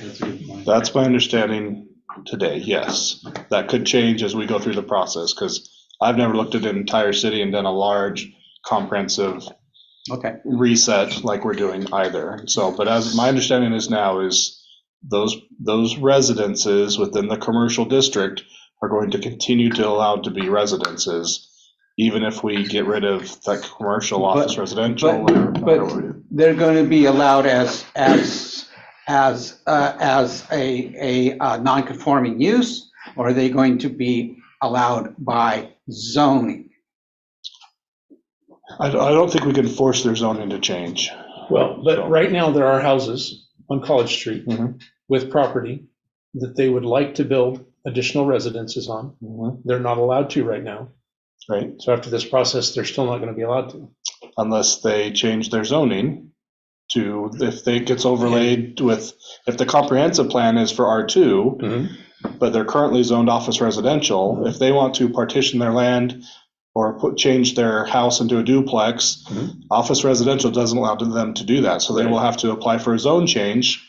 We'll look and say, well, what are you going to change it to? Well, the comprehensive plan says R2, so they can do the zone change to the R2, and then they can do their addition or And their, it's an administrative zone change. It's not something that comes to us no, because it's part of the comprehensive plan. legislative. it's. So there's it's a zone change. it's still tied in with the legislation saying that this body can go, I don't want you to do that. regardless of what the comprehensive plan says. No, I no, don't. no, no. Your job is to follow, as a planning commissioner, you need to follow the zoning map, you need to follow the comprehensive map. Okay, You thank can't- you. can't Thank you start for the making stuff up. clarification. Yeah, if you That got, was the clarification of if you got a comp plan map that says These are- R2, The and they're map applying is for law, R2, then- this is law, this is a legal document. the comprehensive Yeah, you plan. have to follow this, you can't go, All right, I disagree. I mean, you would be derelict in duty if you said, it's saying you go to R3, I want to change it to R3, and you're like, no, I want you to stay C2. You know, you have to follow what the plan. So what is that process for a person who owns that property? They come to the city, they say, I want to change my zoning. It's a legislative process. Do they have to pay a certain amount of money? Yeah, there's an application fee. They go before the planning commission, they go before the city council. And how much is that application? We're just looking to revise that right now. I think for the zone change now, it's 3,200 $3,200 to comply with the comp plan? to do the zone change. Yeah, so I'll just go out there right now. It seems to me that we've got a great big strip of residential property. We ought to just change to residential zoning and make it easy for all those people to build the houses and the duplexes that they want to build right now and they can't, and then they tend not to because they don't want to go. Can I recommend that Absolutely. as we do this, if we find the people that want to change I'm fine with changing the zoning, just use college, for example. Oh, yeah, that would be better residential. Can I do that? Then we put them on the map, the new map that we're doing. the zoning map. And not, yeah, the zoning. zoning map. And not make them pay $3,500. So it looks like a and change all checkerboard. of them at once, that will do it. Yeah, and again, in practice, I'm 100% with you. Okay. The focus No, I understand. is that comprehensive plan map needs to be established, right? That's Right. our Oh, no, I job. understand that. So I Good never comprehensive understood plan. that till right now. Okay, so that's, well, and again, we're working through this, right? But Yeah. we're gonna have to get the comprehensive map updated, first and foremost. That's the task. Okay.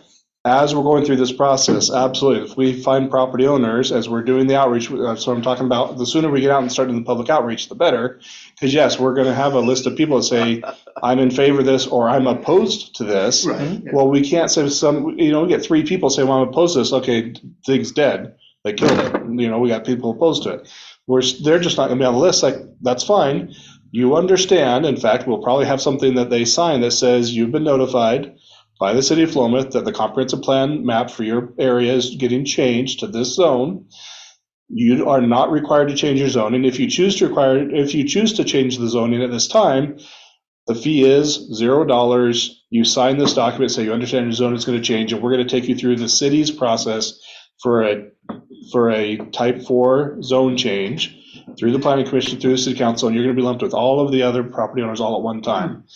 Or I choose to keep my current zoning and not comply, and I understand that in the future, should I choose to change my zoning, I will be responsible to go through a zone change application, and currently that cost is $3,200, and I'll be responsible to, go through the process, and they sign that. So I think part of this outreach is identifying any property owner whose zone change is going to be changed in that comprehensive plan, and doing that outreach and getting them to check a box and. That's what I said, remember a couple months ago, I said, I'll go door to door. You have to, in that particular, you have to reach out to. Commissioner Barlow. Thank you. Am I mixing concepts here, but wouldn't they have the right to come in absent a zoning change and say, I want a non-conforming use, want permission to do that? And pay the fee. We don't typically allow for new non-conforming uses. Non-conforming use means it's an established use right now that's different from the new zoning that's being placed on them. Then it's or a what's use placed on them. variance. It's tantamount to a zone change, so you either do it or you don't. If it's a And those listed have legal- conditional use, yes. Yeah. But totally non-conforming, no. And if they want to stay non-conforming, what they have to realize too is that you can't expand. Meaning your non-conformity, you can stay there in perpetuity or whatever, but typical non-conforming standards and City of Philomath's non-conforming code says you cannot expand that. So somebody that wants to even put on a porch or a thing can't. So sometimes it's better to then get into the use that you most likely, I think currently we allow for So- porches and garages, but we wouldn't allow for like an ADU or additional, I think we even allow for additional bedrooms. We just don't allow for more expanded. Usually you can't expand the footprint, but yeah, Oh, you're right, it is footprint. So- yeah, it has nothing to do. I'd like to talk through you can another change the- scenario. Commissioner Justin. So, like I mentioned before, there's a number of rezones that are currently residential in the OR zone that we are making C2. We're going to tell these property owners, which may be property owners that don't live there, they're renting the property out. Hey, your residents, now that's currently zoned OR, we are going to rezone on the comprehensive, the proposed map. We're going to rezone you to commercial, C2. So I don't feel like that, I mean, it makes sense if we're going to residential people, we're going to tell them we're rezoning you residential. That makes sense. But if it's currently residential and we're going to rezone them commercial, they can either do it now, be non-conforming, don't pay the fee, but in the future, if that changes hands, they can remain residential into perpetuity without being able to expand, yes. But if that property owner wants to do anything different with that property ever, it's got to be commercial. So I would think that those property owners would be less likely to sign up and, kick that can down the road. I'm wondering what is the mechanism the city what's in place to drive that change. We're talking about the future of Philomath. We want all, the frontage of Applegate to be commercial and, for basically from here down the road. What is, can we talk through that scenario, what that's going to look like, how we incentivize that, or, how we expect that to play out in the future? I don't know that you incentivize any more than we do an empty lot that's there now that's not developed. It's going to be market driven. Eventually, there's going to be enough demand on that lot to go commercial because everything else around it has built up to commercial, that you're not going to get somebody that's going to want to live there as a residential. The other side is that eventually that residential house is going to fall down because all residential houses fall down eventually. And so when it needs to be replaced, then that could trigger it. So, I don't know that the city would necessarily incentivize it. And our job isn't necessarily to incentivize, it's to set the table so that the new uses coming in are in conformance, not necessarily that existing uses change. And I think we might be surprised. I mean, because, okay, that's a house that's rented out or they're even living in it. Mm-hmm. Well, for my kids, when I die, if they had a piece of property that was commercial, they could do something with that if they already. Or get more money out of it. Or sell it for more, exactly. So I would think there would be a fair amount that would say, sure, because, as long as you don't change it, you can, live there forever. But so I think there would be an incentive, like what Chris was talking about, not pay the $3,200. I think anyway, you never know. Some of these houses that are in the downtown, it's like what Chris was saying about market driven, right now, housing is hot. You could have a crappy house and it's worth $400,000. But if that was commercial, you might only be able to sell that lot for 200. Well, maybe Right, that's true too. But it's going to go like this, so it'll change. And if it burned, your nonconformity, if it gets destroyed more than 50%, you can't rebuild. Well, and I'll make this argument on that point is, as we've talked through this, that is the exact scenario. The housing market will get hot, it'll cool off, it'll get hot, it'll cool off. If you allow the housing market, when it's hot, to start invading into your commercial spaces, then when it cools, you still have residential in your commercial spaces. And you don't get your downtown commercial space back, right? It's finite, unlike residential that can go out from the center and spur up to the north and go up 9th and go out 12th Street. And, your residential can kind of expand out from that center. You can't get your downtown back once you've given it up to, say, all apartment complexes or all single family houses. You don't get it back. Once it goes residential there, it's going to take a long time, not that you never get it back, it's going to take a long time for those to convert. So, some of the language Pat and I were looking at that we're going to recommend is those residential uses, if they're non-conforming in the commercial zone, Right now, our code is very, very, very friendly towards allowing those homes to be rebuilt if they're destroyed in a fire, or even if the property owner buys that home, demos that home, our code allows them to rebuild a brand new home in the commercial district, which is going to be there for another 100 years, right? So I think our code's probably too friendly when it comes to non-conforming residential uses in the commercial zone. I think we need to look at that, because that commercial land, we as a city, we do need to protect that commercial zone, because it may not look like a huge, big downtown right now, but as Philomath grows, it's going to be more and more populous, and it'll be more and more important to have that commercial land used for commercial purposes, not overtaken by residential just because we had a hot residential market 10 years ago. And even more higher density. Right. Residential. Commissioner Millett. Everything that we're talking about, what I am hearing is the only time that a particular lot within the city that is owned by somebody will be changed zone will be upon their request in the statement. I believe that's accurate. Yes. I'll talk to the attorney about nuances there, but I'm fairly So certain that's key to make sure everybody that we go out and we talk to, we let them know that. We talk, because otherwise we can create a lot of confusion, just like we have experienced some misunderstandings ourselves tonight. Yeah. I mean, it needs to be as plain as that. One sentence that a junior high kid can read and could understand what's being told to them. Yeah. And the rest of this is all minutia beyond that. Yeah. It's not minutia, but in reality, if I'm a homeowner or I'm a property owner and I've got a piece of property that zones something, whatever it is, and I'm using it for that zone, this doesn't make any difference to me, other than what might be next door to me if it's a different zone from what I have.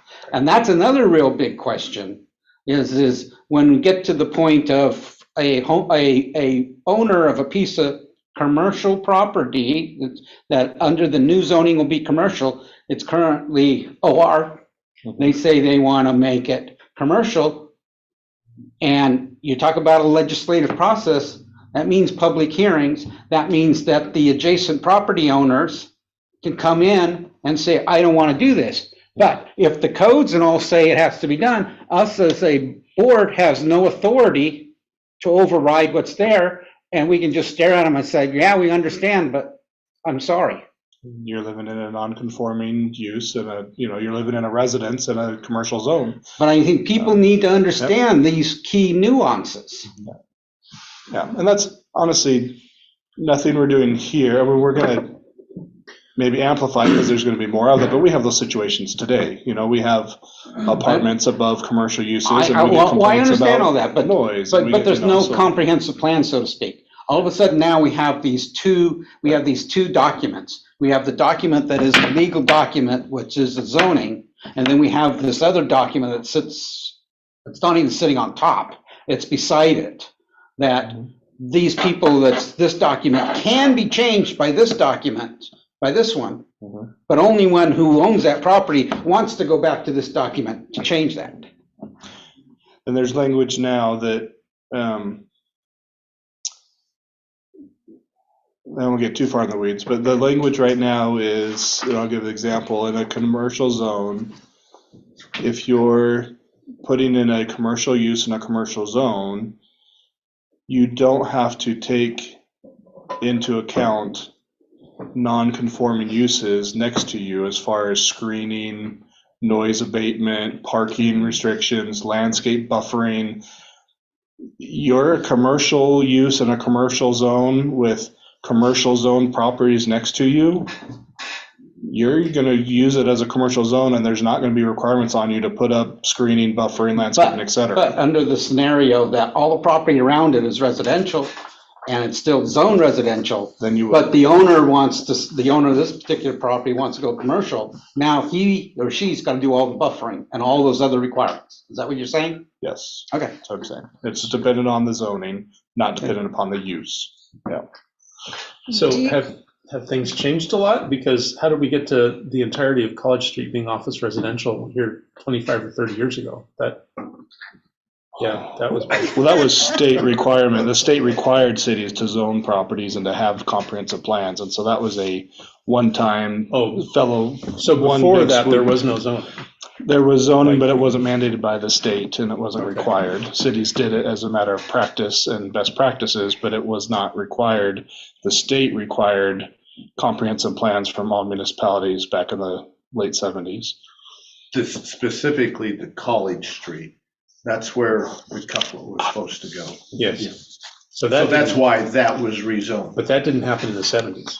No, 90s. That happened in the 90s. Oh, that's what I mean, yes, that used to be So I'm residential. just, So Yeah, it was that sounds like residential, Yeah. and Oh, then when yes. the CUPA came through, they created this commercial residential mix. but 100% of those properties were changed. So And either the laws were different or Yeah. there was some way to say you're all changing whether you like Yeah, it. and I'll double check on that. I will double Thank check you. on that. Counselor So Cosmo. clear. Do you have a sense of what percentage of the city is actually changing The proposed changes, by land area? I mean, we could run some figures just on the staff's proposed ones, but I don't think that staff's initial proposed ones are gonna be what's actually ends up being presented, so. We could run the numbers. It's a pretty easy task. One of the nice things about GIS is it's pretty easy to get measurements. It's not going to be a very big percentage I'll if you bet get all Ken- the No. industrial. It's not, that's my point. Other than you've got the large splotches out on the east end and. If you count just the Potential commercial, it's a big But percentage. how much of that is not changing? Just the commercial. Well, even OR is considered commercial. It's Right. under your C1, C2 OR. so Right. it's, yeah, still considered. No, there's some work for staff to do as far as finding out specifics. These are good discussions. Again, I appreciate Yeah. patience. You know, I'll just say this. There are consultants that we could hire to do this type of work, that this is what they do, and they would have the answers to all these questions. Or they'd say, oh, well, that's a great question. I'll write that down. I'll find out and I'll get back to you. But they're You not know, free. But they're not free. Yeah. You know, Pat's a great resource for us and knows a lot of us has been through this.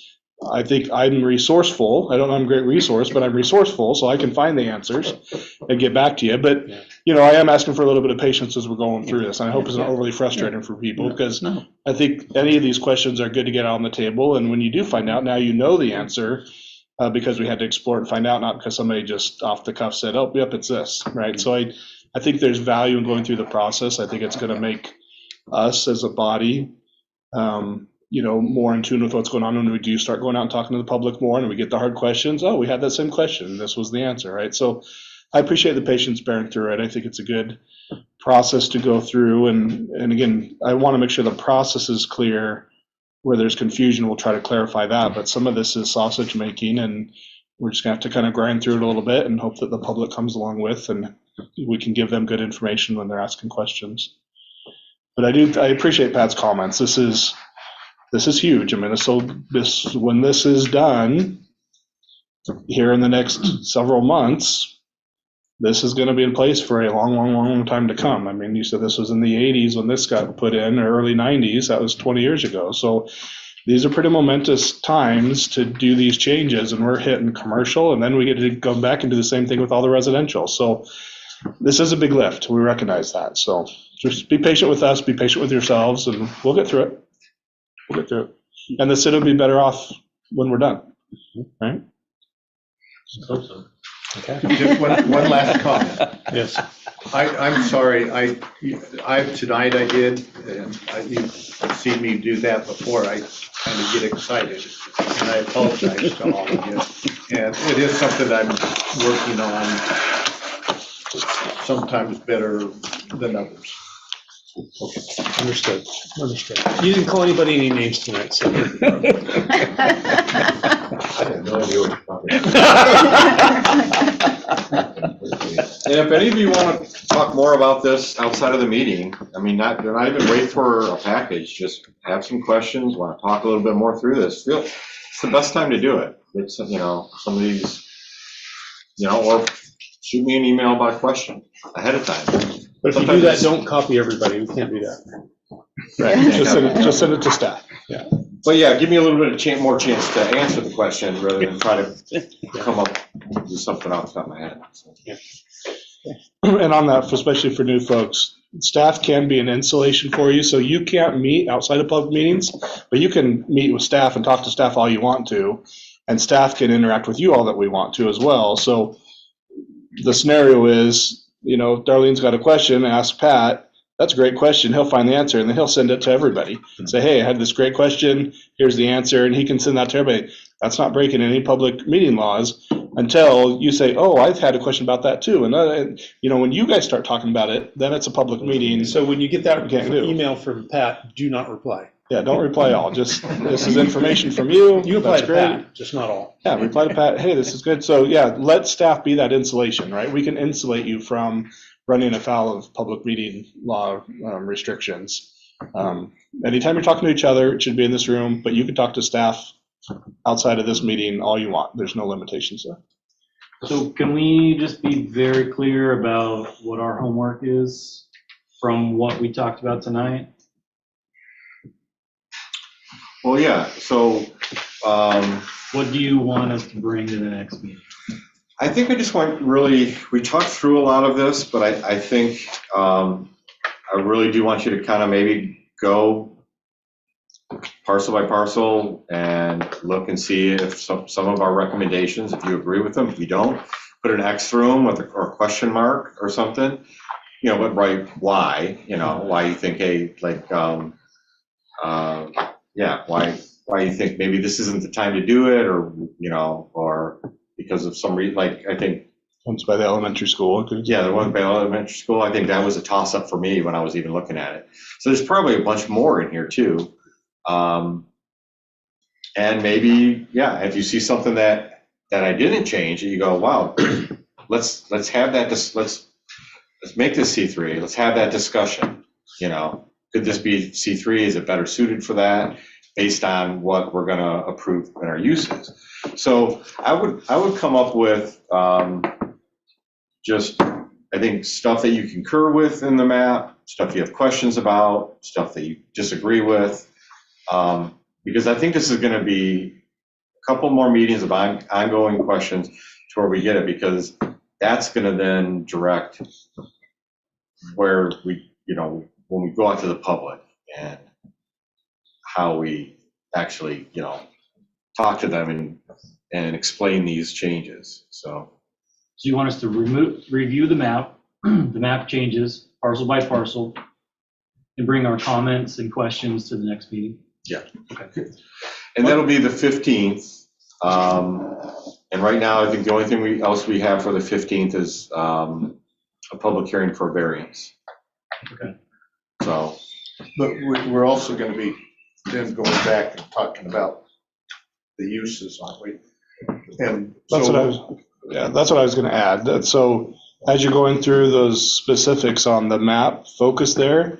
But if there's uses that you've got concerns about, like, okay, this was C3, but this might be a problem for like the hair salons, because I said I thought it was okay in the C3, but now I'm looking at this going, well, how's that gonna work with traffic, or how's it gonna work with whatever, right? So any of those allowed uses that specifically you kind of get hung up a little bit, just make a note as well on those, and we'll go back and review them.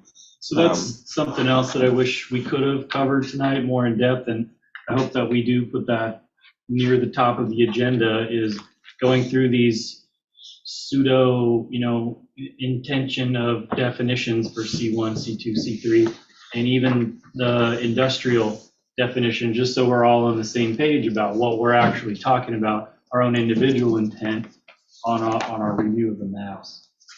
I think staff can do that over the next couple of weeks. We can put together some more specifics on the distinctions between the different commercial zones and the different industrial zones. Okay. We probably won't get into specific code language, but I think we'd probably come with some bullet points that maybe are a little more clear than just the more narrative language on Yeah, top. just, you know, specific stuff like the differences between C1 and C2. Yeah, we'll go back. We can go back and look at the Main Street plan, look at the downtown revitalization plan, try to pull some specific recommendations out of there, Okay. how it would relate to different zones differently. There's specific language in there about parking districts, signage, so we can look at some of those topics and how they might be different between the different zones. So again, we're not going to have it scripted model code type anything, but we can do a little bit more work there to help you and help the public distinguish a little bit more on what our mind is. And obviously, if you see something different or want more clarity, then we would focus in on that area. So I think it's a good task Pat and I could probably take on a little bit.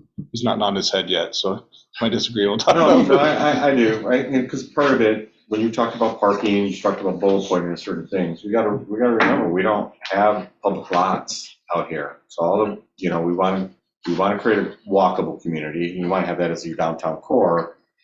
But we got to look at reality too. Some of those uses that we may want to allow in a C2, they're maybe just right outside the C1 or whatever.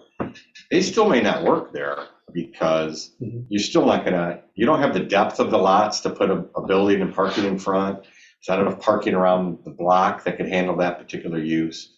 So there might be an elimination process of some of those. So yeah, we'll come in with certain things. Drive-throughs is a great example.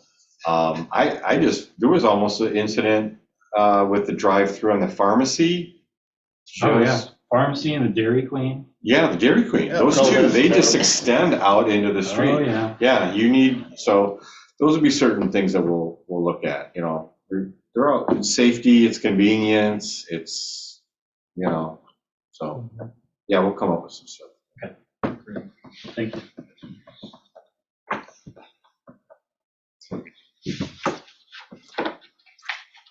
Okay. And anything else comes up, give us a call. I do want to, so just going forward, one last thing. So we're having the 15th meeting. Is that when the next one is? And I know we talked about these 2 meetings a month. I'm not sure if I'm not going to be available the last week of May or the first week of June. So I'm not sure, we'll have either skip that second meeting in June or just reschedule or just, we could have a week apart too. I'm just saying, this 2 weeks apart. Yeah, but scheduled now, we've got the May 15th and the next one, regular would be the 19th, but that's a holiday. And so it's the 20th was what we usually bump to that Tuesday when Monday's a holiday. Mm-hmm. So June 20th, and I'll go back at the original memo, but I thought we had some public engagement between those two, but let me go back and look at that a little bit more when we talk about the 15th. It starts next week, so I can't remember what the first one was. May 28th, I think. Do we have a list of all types of festivals or things that are going on this summer that we can make sure that we have somebody manned at those locations? And I'll volunteer for. The one with news is the best source for that. He's got a great calendar. It's really good. Previous calendar comes out with a lot of those. Yeah, it's good. Yeah, the one Ruth was good. Yeah, So. the one that comes in the meeting was I mean, there'll be some casual type stuff. I mean, presentation, outreach, and then we're going to have some open houses where we're really going to try to get as many people, as much foot traffic as we can. And I still think, yeah, there's still some legal stuff that we got to talk through too. Is council being invited to these extra meetings? You guys are doing the work. Ruth gets to tell them all about it. I tried to engage them late last year and they wholeheartedly declined. Yeah, I think so. They want us to build the dot board and they'll throw darts at it later. You guys are good builders. You could do this.